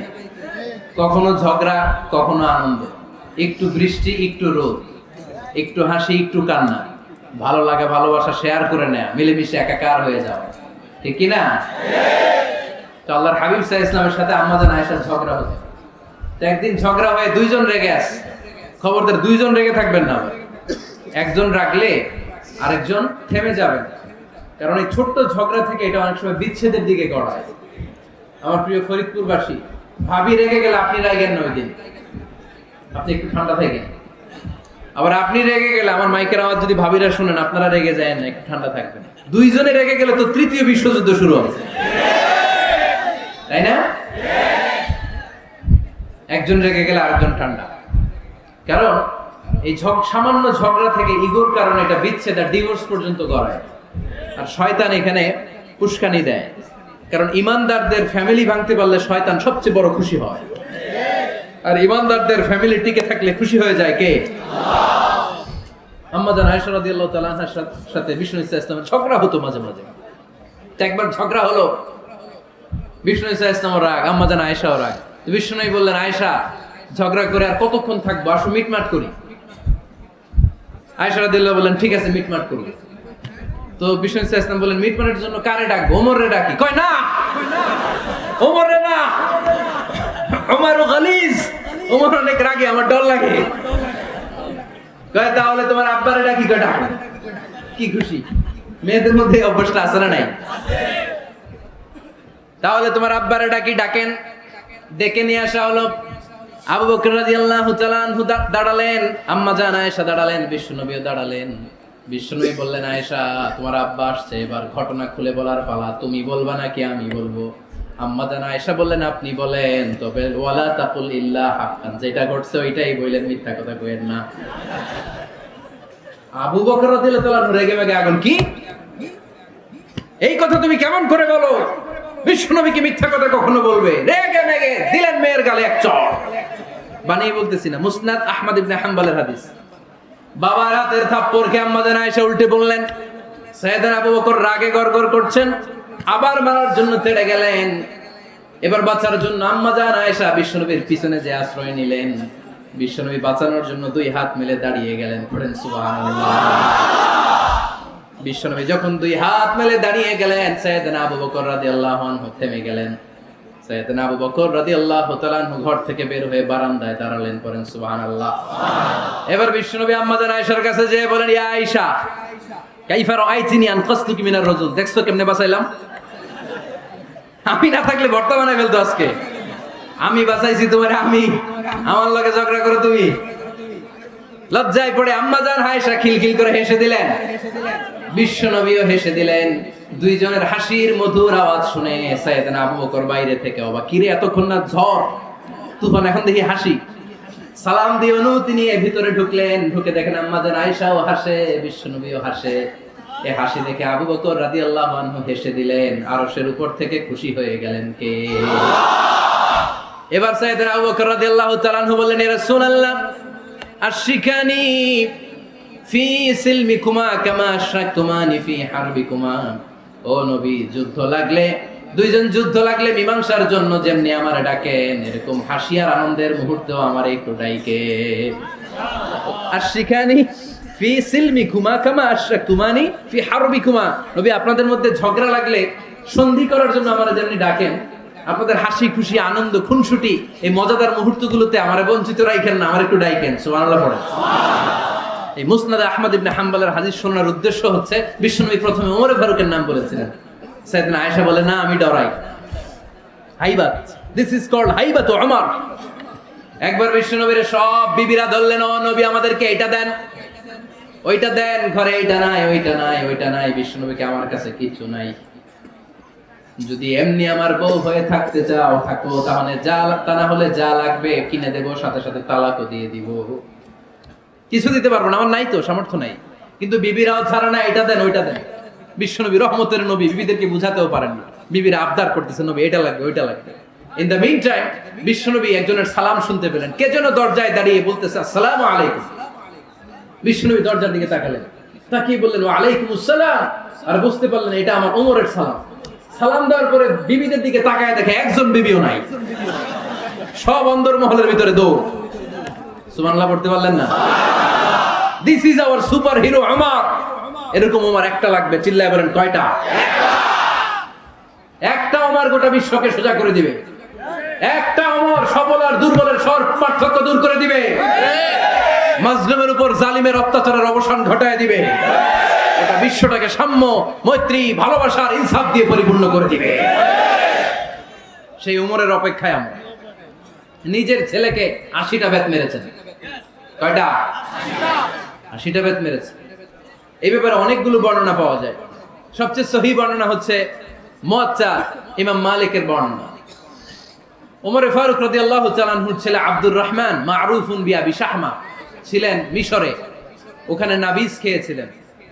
নাবিজ হচ্ছে আরব দেশের লোকেরা দুধের মধ্যে শক্ত খুরমা রাত্রেবেলা ঢেলে দিত, ঢেলে দিলে সারা রাত ওই খুরমার রসটা দুধের সাথে মিশে দুধটা লাল হয়ে যেত, এটারে সকালবেলা খেত, খুব সুস্বাদু, এটাকে বলে নাবিজ। কিন্তু এটা রাতে ভিজাইলে সকালেই খাইতে হয়, রেখে দিলে আবার একটু সমস্যা হয়, এটা অনেকটা তারির মতো হয়ে যায়, মাতলামি চলে আসে। তো ওমরে ফারুকের ছেলে নাবিজ খেয়েছেন, মদ খাননি, নাবিজ। কিন্তু নাবিজ খাওয়াতে সাকরান চলে এসেছে। সাকরান চলে আসাতে এটা যখন প্রমাণিত হয়েছে, আমর ইবনুল আস রাদিয়াল্লাহু তাআলা আনহু নাকি 80 বেত মেরেছেন মিশরে। কয় বেত? নিয়ম হচ্ছে সবার সামনে, কিন্তু সবার সামনে না মেরে একটু গোপনে মেরেছে। এই তথ্য যখন ওমরে ফারুকের কাছে এসেছে, উনি বললেন না, মারতে হবে সবার সামনে, আলাদা মারলা কেন? ও মদিনায় ফিরে আসলে আমি আবার 80টা মারব। মদিনা ফিরে আসার পরে সাইয়েদনা ওমরে ফারুক ওই আগের 80টারে আর ধরেন নাই, নিজ হাতে আবার 80টা বেত মেরেছে। এই বেত মারার 1 মাস পরে এই আবু শামা ইন্তেকাল করেছে। অনেক ঐতিহাসিক বলে এই বেতের আঘাতে মরেছে, কেউ কেউ বলেছে নিজের রোগের কারণে মরেছে। কিন্তু দিস ইজ দ্য ইনসাফ সিস্টেম অফ আমর। নিজের ছেলে বলে ছেড়ে দেয় নাই। এখন নিজের ছেলে হলে 7 খুন মাফ, নেতার ছেলে হলে 10 খুন মাফ, এলাকার মোড়লের ছেলে হলে 10 খুন মাফ। নো পার্সিয়ালিটি ইন ইসলাম। ইসলামে পার্সিয়ালিটি নাই। আপনি নেতার ছেলে হন, আপনি বিজনেস ম্যাগনেটের ছেলে হন, আপনি যেই হন না কেন, ইসলামের দৃষ্টিতে সবাই সমান। চিল্লায় বলেন ঠিক কিনা? বানু মখজুমিয়া গোত্রের এক নারী চুরিতে ধরা পড়ল। সাহাবারা বললেন, নবী মদিনার সবচেয়ে ভেরি প্রেস্টিজিয়াস এন্ড ডিগনিফাইড ফ্যামিলির মেয়ে, আপনি হাত কাটেন না, কারণ ইসলামের নিয়ম চুরি করলে কি কেটে দাও? বিষ্ণু বললেন, বলো কি? হাত না কাটার জন্য তোমরা আমাকে রেকমেন্ড করছো? এটা আল্লাহর আইন, পৃথিবীর কেউ রেকমেন্ড করলো শোনার ক্ষমতা আমার নাই, কারণ আইনটা দিয়েছে কে? আল্লাহ। লাউ কানাত ফাতিমাতু বিনতি মুহাম্মাদিন সারাকাত লাকাতা মুহাম্মাদুন ইয়াদাহা। আরে বনু মাকসুমিয়া মেয়ে তো দূরের কথা, আমার কলিজার টুকরা ফাতেমাও যদি আজ চুরিতে ধরা পড়তো, তার হাত কেটে দিতে আমি 1 মিনিটও দেরি করতাম না। দিস ইজ ইসলাম। এই হচ্ছে ওমরে ফারুকের মানাকিব। এরকম ওমরে ফারুক কয়টা লাগবে? আওয়াজ করে বলতে হবে, কয়টা লাগবে? একটা লাগবে। এই সাইয়েদনা ওমরে ফারুক মদিনার প্রথম চিফ জাস্টিস ছিলেন। সর্বপ্রথম ওনার পরামর্শে সাইয়েদনা আবু বকর রাদিয়াল্লাহু তাআলা আনহু কোরআনকে সংকলন করেছেন। আমরা এই যে কোরআন পড়ি 30 পারা, এমদাদিয়া লাইব্রেরির 114টা সূরা, কত সুন্দর সন্নিবেশ করা হয়েছে, এখানে সাজানো হয়েছে। আল্লাহর হাবিব সাল্লাল্লাহু আলাইহি ওয়াসাল্লামের সময় কি এরকম কোরআন ছিল নাকি? ছিল না। খেজুর পাতার মধ্যে, গাছের বাকলের মধ্যে, ওটের বড় হাড্ডির মধ্যে আর পাথরের মধ্যে খোদাই করা কোরআন ছিল। সাইয়েদনা আবু বকরের সময় রাদিয়াল্লাহু তাআলা আনহুর সময় যুদ্ধ হলো, 70 জন হাফেজ সাহাবী ইন্তেকাল করলেন। সাইয়েদনা আবু বকর রাদিয়াল্লাহু তাআলা আনহুকে ডেকে ওমরে ফারুক, এইভাবে হাফেজে কোরআন সাহাবীরা যদি দুনিয়া থেকে বিদায় হয়ে যায়, আল্লাহর কোরআনও তো বিদায় হয়ে যাবে। আমার পরামর্শ হলো আপনি সব বয়োজ্যেষ্ঠ সাহাবীদেরকে একসাথে করে কোরআনের সব কাগজগুলোকে একসাথে করে একটা নির্ধারিত কপির মধ্যে কোরআনকে সংকলন করে ফেলে। সাইয়েদনা আবু বকর বললেন, যেটা আমার নবী করে না এটা আমি কেমনে করি? কিন্তু ওমরে ফারুক নাছোড়বান্দা বলে না, এটা করলে কোনো খারাপ হবে না, ভালোই হবে। মুসলিম উম্মার জন্য এক জায়গায় কোরআন সন্নিবেশিত থাকবে, আপনি করেন। সাইয়েদনা আবু বকর রাজি হয় না, ওমরে ফারুকও ছাড়ে না। ওমরে ফারুক বলতে বলতে বলতে বলতে এমন ভাবে সাইয়েদনা আবু বকর রাদিয়াল্লাহু তাআলা আনহুকে ধরলেন, সব শেষে সাইয়েদনা আবু বকর ওমরে ফারুকের কথায় কোরআন সংকলনে রাজি হয়ে গেলেন। পড়েন সুবহানাল্লাহ। উনি বললেন, ওমর যখন আমাকে বারবার বুঝাতে লাগলো, আল্লাহ তাআলা আমার হৃদয়টা ওমরের কথা শোনার জন্য খুলে দিলেন। আল্লাহ তাআলা কেমন যেন আমাকে ইলহাম করলেন, আবু বকর করো, এই কাজের মধ্য দিয়ে আমি আমার কোরআনকে গোটা বিশ্বে জীবিত রেখে দেব। This is Umar. এই যে আমরা হিজরি সনের যে আমরা গণনা করি, এই হিজরি সনের প্রবর্তক হচ্ছে সাইয়েদনা ওমর ফারুক। সুবহানাল্লাহ নাই? আপনাদের মনোযোগ আসছে না গেছে? কই ঘুমাই গেলেন মনে হয়? তাকবীর দেন তো একজন আওয়াজ করে।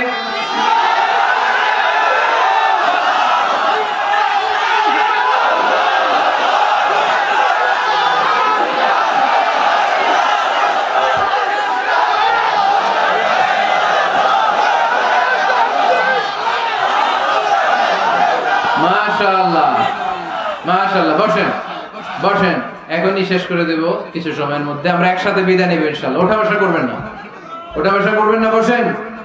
সাইয়েদনা ওমর ফারুক এই হিজরি সনের গণনা শুরু করেছেন। সাহাবারা বলল, আমিরুল মুমিনিন, খ্রিস্টানদের ঈসাই সন আছে, আমাদের মুসলমানদের কোনো সন নাই। আমাদের একটা সন থাকলে আমাদের জিজিয়া নিতে, আমাদের যাকাতে টাকা উত্তোলন করতে অনেক সুবিধা হবে। ওমর ফারুক বললেন, তাহলে কোন সালকে হিজরি, কোন সালকে মুসলিম সাল হিসেবে আমরা ঘোষণা দিতে পারি? একজন বলল, আমার নবী যেই সালে জন্মগ্রহণ করেছেন ওই সালে।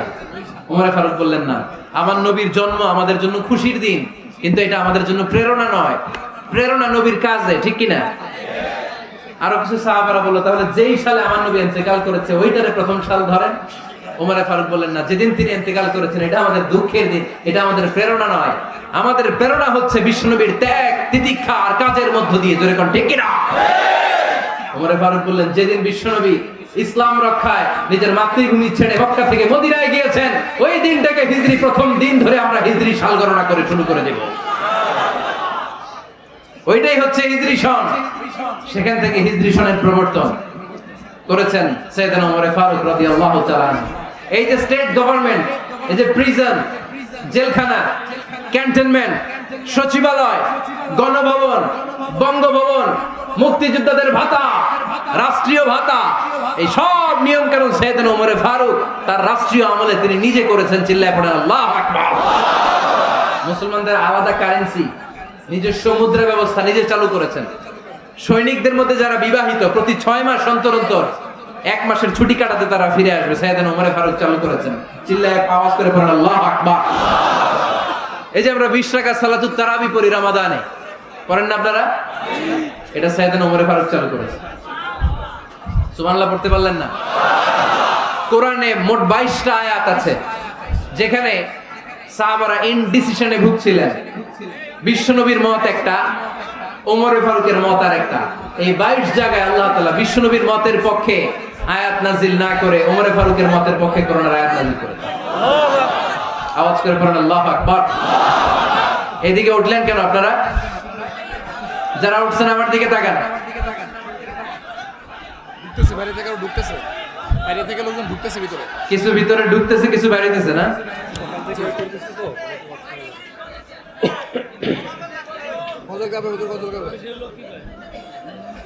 সাইয়েদনা ওমর ফারুক, আমরা সাহাবীদের জীবন চরিত পড়তে চাই না? কত যে অনুপ্রেরণামূলক দৃষ্টান্ত সাইয়েদনা ওমর ফারুক আমাদের জন্য রেখে গিয়েছে।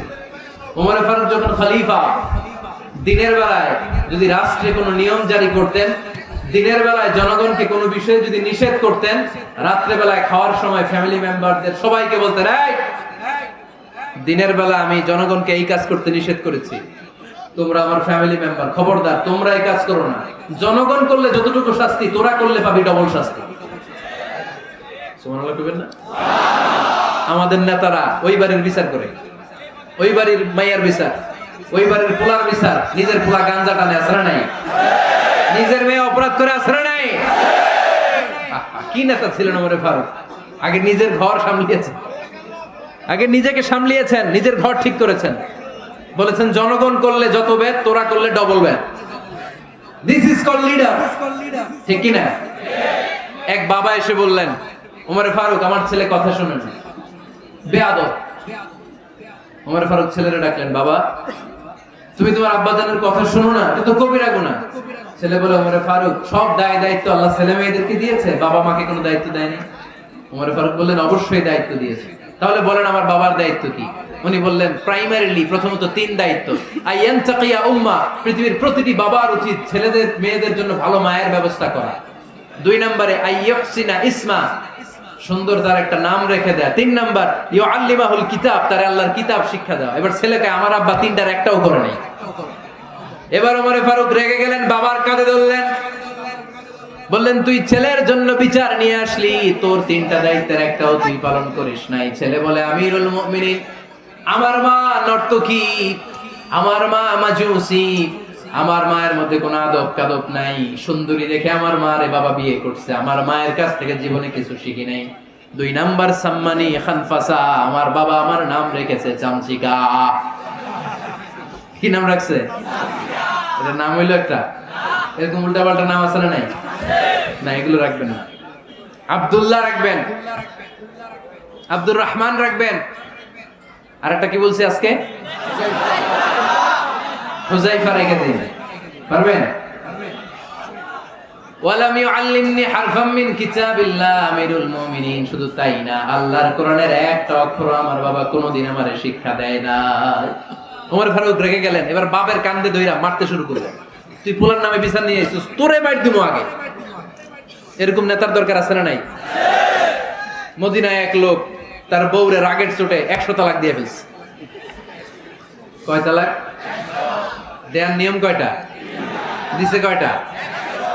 এবার স্ত্রী কাঁদতে কাঁদতে এসে বলে আমিরুল মুমিনিন দেখেন, আমার স্বামী আমারে রেগে মেগে 100 তালাক দিছে। ওমর ফারুক বললেন দইরা নিয়ে এটা নিয়ে আসা হলো। ওমর ফারুক বললেন কয়টা তালাক দিয়েছো? কয় 100টা। কেন দিছো? কয় মাথা গরম আছিল। এরকম আছে না? তালাক দেওয়ার সময় সব তালাক, তুই তালাক, তোর মা তালাক, তোর বোন তালাক, সব তালাক। তালাক দিবে ওয়াইফ রে, দিতেছে সবাই রে। ওমর ফারুক বললেন দিবে 3টা, 100টা দিলা কেন? কয় মেজাজ গরম ছিল। কয় দাঁড়া, আত-তালাকু মিন শাআইরিল্লাহ, তালাক হচ্ছে আল্লাহর দেয়া বিধানের একটা নিদর্শন, এটা নিয়ে তুই খামখেয়ালি করলি। আমার রায় শোন, আমার রায় হচ্ছে 3 তালাকে তোর বউ তালাক, বাকি 97 তালাক তোর পিঠের উপরে পড়বে। এরকম বিচারের দরকার আছে না নাই? এরকম দৃষ্টান্তমূলক বিচার যদি বাংলার জমিনে দেয়া হতো, আর কোন নারী ধর্ষিতা হতো, আর কোন নারীকে অ্যাসিড মারা হতো, আর কোন নারী যৌতুকের জন্য কান্না করতো? একটা আমল লাগবে, বেশি না। কয়টা লাগবে? তিনি গভর্নর সিস্টেম চালু করেছিলেন, গভর্নর সিস্টেম, ইসলামিক স্টেট।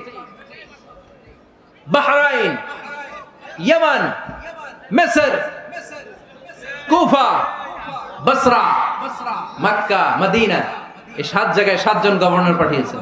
তাদের থেকে তথ্য নিতেন। এই গভর্নর সিস্টেম উনি বানিয়েছেন। সাইয়েদনা আমর ইবনে আল-আস রাদিয়াল্লাহু তাআলা আনহুকে পাঠিয়েছেন মিশরে। মিশরে একটা দৌড় প্রতিযোগিতা হতো। ওই দৌড় প্রতিযোগিতায় আমর ইবনে আল-আস রাদিয়াল্লাহু তাআলা আনহুর ছেলে অংশগ্রহণ করেছে, কিন্তু এক মিশরি ওই দৌড় প্রতিযোগিতায় চ্যাম্পিয়ন হয়ে গেছে। রানার্স আপ হয়েছে আমর ইবনে আল-আসের ছেলে। এবার মিশরি ফার্স্ট আর গভর্নরের ছেলে সেকেন্ড। রাগের চোটে আমর ইবনে আল-আসের ছেলে ওই মিশরির মাথার মধ্যে কয়েকটা বাড়ি মেরেছে। মিশরি বলে আমার মাল্লা কেন? তুমি খেলায় পারো না, আমারে মাল্লা কেন? কয় আনা ইবনুল আকরামিন, আমি গভর্নরের পোলা, আমি যা বলবো এটাই হবে, আমার উপরে কথা নাই। মিশরি ওইখানে আর ঝগড়া বাঁধায় নাই, মনে দুঃখ নিয়ে মদিনায় চলে আসলেন। এসে বললেন আমিরুল মুমিনিন, আপনি আমর ইবনুল আস রাদিয়াল্লাহু তাআলা আনহুকে মিশরের গভর্নর বানিয়ে পাঠিয়েছেন। একটা প্রতিযোগিতায় আমি চ্যাম্পিয়ন হয়েছি, ওনার ছেলে হয়েছে রানার আপ। কেন সে চ্যাম্পিয়ন হতে পারে নাই? এই কারণে আমার মাথায় লাঠি দিয়ে 3টা বাড়ি মেরেছে। বিচারটা দিছে কার দরবারে? কথা বুঝেন নাই বোধহয়। ওমরে ফারুকের দরবার। ওমরে ফারুক বললেন, তাই আগামী বছরের অমুক তারিখ আমি সব গভর্নরদেরকে ডেকে হিসাব নেই, তো ওই দিন তুই থাকবি, পারবি না? বিষ্ণু বলে, পারবো মানে অবশ্যই পারবো। ওই দিন 7 রাজ্য থেকে 7 গভর্নর হাজির, গভর্নরদের ছেলেরাও হাজির, মিশরীয় হাজির। 7 গভর্নরের কাছ থেকে 7 এলাকার খোঁজ খবর নেয়ার পরে ওমরে ফারুক বললেন, আইনাল মিসরি, মিশরী লোকটা কই, এদিকে আয়। মিশরী সামনে আসার পরে বলল, আমর ইবনুল আস, তুমি মিশরের গভর্নর, তোমার ছেলে সহ তুমি আসো। আমর ইবনুল আস এসে সামনে বসে রইলেন। এবার বললেন, ও আমর ইবনুল আসের ছেলে, তুমি নাকি ইবনুল আকরামিন গভর্নরের ছেলে, তুমি যা বলবা মিশরে নাকি তাই হবে, তোমার নাকি অনেক দাপট। নিজে একটা লাঠি এনে মিশরীর হাতে দিয়ে বললো, এবার তোর মাথায় যতটা মারছে তুই ততটা গুনে গুনে মার, আমি দেখবো। আমর ইবনুল আস দেখবে, আমর ইবনুল আসের ছেলেরে তুই এখানে মার।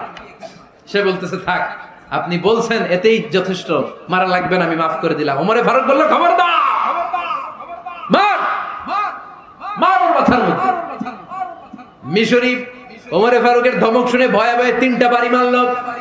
এই বাড়ি মারা দেখেও ওমরে ফারুকের হৃদয় ঠান্ডা হয় নাই। লজ্জায় আমর ইবনুল আস, বয়স হয়ে গিয়েছে সাহাবা, মাথা তখন টাক, মাথায় চুল নাই, লজ্জায় মাথাটা হেট হয়ে মাথাটা নিচু করে রেখেছে। এবার রাগের চোটে ওমরে ফারুক বললেন, এবার আমর ইবনুল আসের টাক মাথার মধ্যে একটা মার। মার! কেন ছেলেকে শিক্ষা দিতে পারে নাই? ইয়া আমর ইবনুল আস, মাতা জাআলতুমুন নাস আবিদা, তোমরা কখন মিশরীদেরকে নিজেদের দাস বানায় নিলা? ওয়াকাদ ওয়ালাদাতুহুম উম্মুহুম আহরারা, আর ওদের মায়েরা তো ওদেরকে স্বাধীন সন্তান হিসেবে প্রসব করেছে। মানুষদের উপর ক্ষমতাগিরি করার জন্য গভর্নর পাঠাই নাই। খবরদার, জনগণ তাদেরকে দেখভাল করার জন্য তোমাদেরকে পাঠানো হয়েছে, তাদের উপর কোনো অত্যাচার করার জন্য নয়। চিল্লায় বলেন ঠিক কি না? এরকম নেতা কয়টা লাগবে? কয়টা? ওই নেতার নাম কি? ওমর। হ্যাঁ, হুয়া ইয়াতি ওমর। 22 জায়গায় বিশ্বনবী কয় একটা, ওমরে ফারুক বলে আরেকটা। আল্লাহ বলে, বিশ্বনবী আপনার পক্ষে আমি আয়াত নাজিল করতে পারলাম না, আমি ওমরের পক্ষে নাজিল করে দিলাম। বিশ্বনবী বলতেন, ইন্নালি কুল্লি উম্মাতিন মুহাদ্দাস, সব উম্মতের মধ্যে, সব নবীর উম্মতের মধ্য থেকে একজন করে আল্লাহ তাকে মুহাদ্দিস বানাতো। মুহাদ্দিস না, মুহাদ্দাস। মুহাদ্দাস মানে এমন লোক যিনি যা ভাবতো ওই ভাবনাটাই আল্লাহ আয়াত হিসেবে নাজিল করে দিতেন। বিশ্বনবী বলেন, আমার উম্মতের মধ্যে মুহাদ্দাস হচ্ছে সাইয়েদনা ওমর। মদিনার সবচেয়ে বড় মুনাফিকের নাম আব্দুল্লাহ ইবনে উবাই ইবনে সালুল, সব মুনাফিকদের সরদার। কিন্তু এই মুনাফিকের ছেলেটা হলো পাক্কা ইমানদার, এই ছেলের নাম হলো আব্দুল্লাহ। আওয়াজ করে বলেন, ছেলের নাম কি? আব্দুল্লাহ ইবনে উবাই ইবনে সালুল, মুনাফিক সরদার যখন ইন্তেকাল করলো, সাইয়েদনা আব্দুল্লাহ রাদিয়াল্লাহু তাআলা আনহু বিশ্বনবীর কাছে এসে চোখের পানি ছেড়ে ডেকে বলে, নবী আপনিও জানেন, আমিও জানি, মদিনার সবাই জানে আমার আব্বা মুনাফিকদের সরদার, কিন্তু আমার মন তো মানে না, আমার তো পিতা, আমার তো বাবা লাগে, আমার তো মন মানে না। আপনিও জানেন মুনাফিক, আমিও জানি মুনাফিক। নবী আপনার দরবারে কিছু আমি চাই না, আপনার গায়ের একটা জামা দেন, আপনার জামাটা পরিয়ে আমার বাবারে দাফন দিব। এর উসিলায় যদি আমার আব্বারে আল্লাহ মাফ করে দেয়, দয়ার নবী মায়ের নবী জামা খুলে দিয়ে দিলেন। পড়েন সুবহানাল্লাহ। আব্দুল্লাহ রাদিয়াল্লাহু তাআলা আবার আবদার চললেন, নবী জানি আমার বাবা মুনাফিক, কিন্তু আমার তো বাবা, আপনার দরবারে ফরিয়াদ, আপনি নিজে যে আমার বাবার জানাজার নামাজের ইমামতি করবেন। দয়ার নবী মায়ের নবী জানাজার নামাজে যেতে চাইলেন। ওমরে ফারুক বললেন, নবী না, খবরদার, আপনি উবাই ইবনে সালুলের জানাজায় যাবেন না। বিশ্বনবী জোর করে যেতে চাইলেন। সাইয়েদনা ওমর ফারুক বিশ্বনবীর জামা পেছন থেকে টেনে ধরলেন। আল্লাহু আকবার! টেনে ধরলেন, যাবেন না আপনি। ওমর ফারুকের হাত থেকে হ্যাচকা টান মেরে জুব্বা টান দিয়ে বিশ্বনবী জানাজায় চলে গেলেন। রব্বুল আলামিন আয়াত নাজিল করলেন, ইস্তাগফির লাহুম আও লা তাস্তাগফির লাহুম ওয়া ইন তাস্তাগফির লাহুম ৭০ মাররাতান ফালান ইয়াগফিরাল্লাহু লাহুম। নবী গো, একবার নয়, দুইবার নয়, ৭০ বারও যদি এই মুনাফিকের জন্য আপনি ক্ষমা চান, তার জন্য ক্ষমা নাই, তার জন্য আছে জাহান্নাম। ওয়ালা তাকুম, আপনি যাবেন না আলা কবরি, কখনো তাদের জানাজায় যাবেন না, এই যে একটা ভুল করে ফেলছেন এটা এবারই শেষ, এরপরে আর যাবেন না। সাইয়েদনা ওমর ফারুকের পক্ষে আল্লাহ তাআলা কোরআনের আয়াত নাযিল করে দিলেন, চিল্লায়ে পড়েন আল্লাহু আকবার। এভাবে 22টা জায়গায় ওমর ফারুক যা বলেছে এটা নিয়ে একটা আলাদা আলোচনা হইতে হবে, আলাদা একটা আলোচনা লাগবে যে 22টা আয়াতে আল্লাহ তাআলা বিশ্বনবীর পক্ষে কোরআনের আয়াত নাযিল না করে সাইয়েদনা ওমর ফারুকের পক্ষে আয়াত নাযিল করেছেন, চিল্লায়ে পড়েন সুবহানাল্লাহ।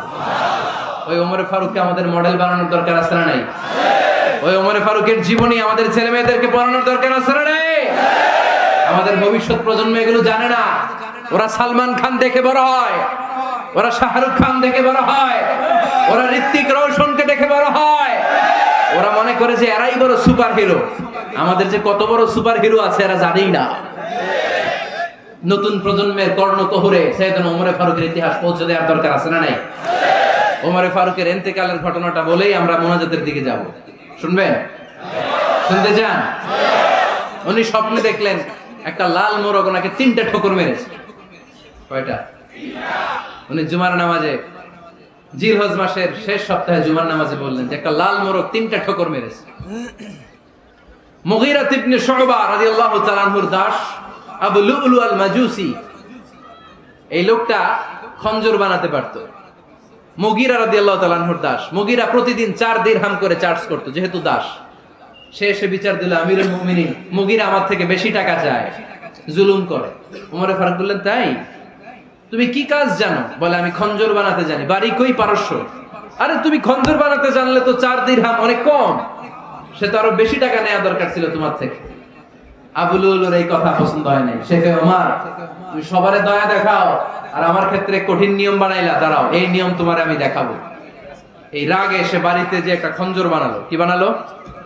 খঞ্জর চিনেন? ছোট্ট ছুরি। কিছুদিন আগে ওমানের সুলতান কাবুস ইন্তেকাল করেছে, জানেন আপনারা? ওনার এই কোমরের মধ্যে খঞ্জর থাকতো, ছবিতে দেখছেন? আরব শাহেক যারা সুলতান আমির, কোমরে কি থাকে? ছোরা থাকে, খঞ্জর। সে বাসায় যে একটা খঞ্জর বানালো, যেই খঞ্জরের 2 মাথা, লাহু রাসান ওয়া মাকবাদাতুহু ফি ওয়াসাতি, আর ধরার হ্যান্ডেলটা মাঝখানে, এদিকেও ছুরি এদিকেও ছুরি, যাতে এইভাবে এইভাবে মারা যায়। সে ধার দিতে লাগলো আর বলল, ওমর দাঁড়াও তোমারে আমি দেখাবো। ওমর ফারুক মসজিদে নববীর ইমাম, ফজরের নামাজের সময় এই আবু লুলু আল মাজুসি বুরনুস পরে, চাদর পরে, লুকিয়ে লুকিয়ে, সে অগ্নি উপাসক, মুমিন নয়। ওমর ফারুককে অ্যাটাক করার জন্য গেলেন মসজিদে নববীতে। ওয়াকানু ইউসাল্লুনা বিগালাস, তখন ওনারা অন্ধকারে নামাজ পড়তো। নামাজের সময় যখন হলো, লুকিয়ে লুকিয়ে প্রথম কাতারে ওমর ফারুকের পিছনে মুয়াজ্জিনের পাশেই দাঁড়ালো, হাতে খঞ্জর। ইকামত হলো, ওমর ফারুক সালাত শুরু করলেন, ফজরের সালাত, আল্লাহু আকবার। নামাজ শুরু করলেন, সূরা ফাতিহা বললেন। আরেকটা সূরা যখন পড়তে যাবেন, in the mean time Abu Lulu এই খঞ্জর নিয়ে ওমর ফারুকের বুকের মধ্যে 3টা স্টেবিং করলেন। একটা মারলেন নাভির নিচে, মারার সাথে সাথে পাকস্থলী কেটে গেল। আরেকটা মারলেন পাজরে, পাজর ছিঁড়ে গেল। 3টা মারার পরে ওমর ফারুক বললেন, কাতালানি আল কালব, এক কুকুর আমাকে মেরে ফেলেছে।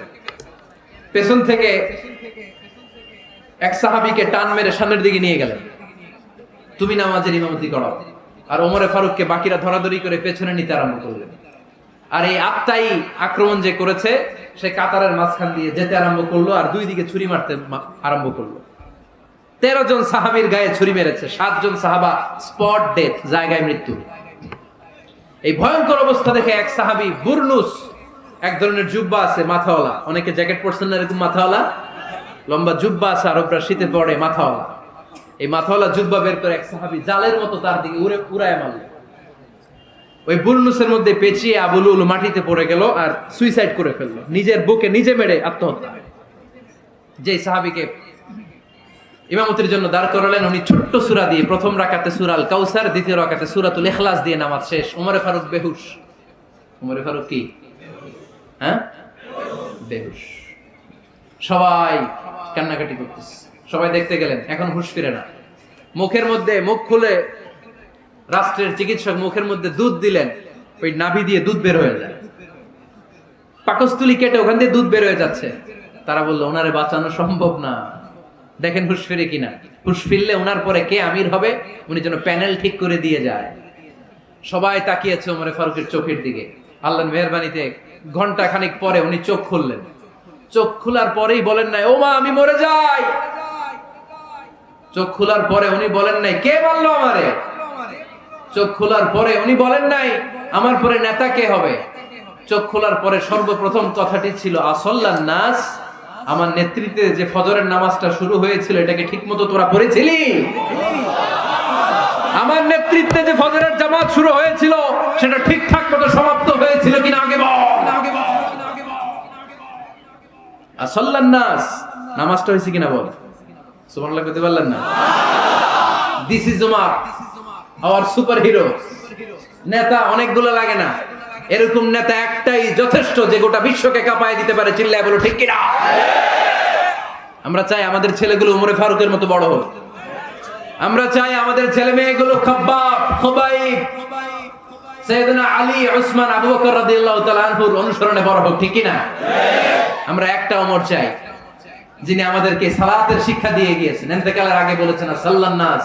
এজন্য আমরা যেন নামাজ কখনো নষ্ট না করি। আল্লাহর জমিনে দিন বাস্তবায়ন আসাদুহুম ফি আমরিল্লাহি ওমর রাদিয়াল্লাহু তাআলা আনহু এত কঠোর কেউ ছিলেন না। তাই দিন বাস্তবায়নে আমরা যেন কাউরে ছাড় না দেই। সবার আগে আল্লাহর দিন, সবার আগে আল্লাহর কোরআন, সবার আগে আমার ইসলাম। ঠিক কিনা? চাইলেই কেউ এদেশ থেকে ইসলামরে মিটাই দিতে পারবে না। যে দেশে আল্লাহু আকবার ধ্বনির সাথে সাথে সূর্য উঠে যায়, আল্লাহু আকবার ধ্বনির সাথে সাথে সূর্য ডুবে যায়, সে দেশে আর কিছু থাকবে না থাক আমার ইসলাম থাকবেই। আর কিছু থাকবে না থাক আমার কোরআন থাকবেই। সে ইসলামের সাথে থাকতে রাজি আছেন তো? কোরআনের সাথে থাকতে রাজি আছেন তো?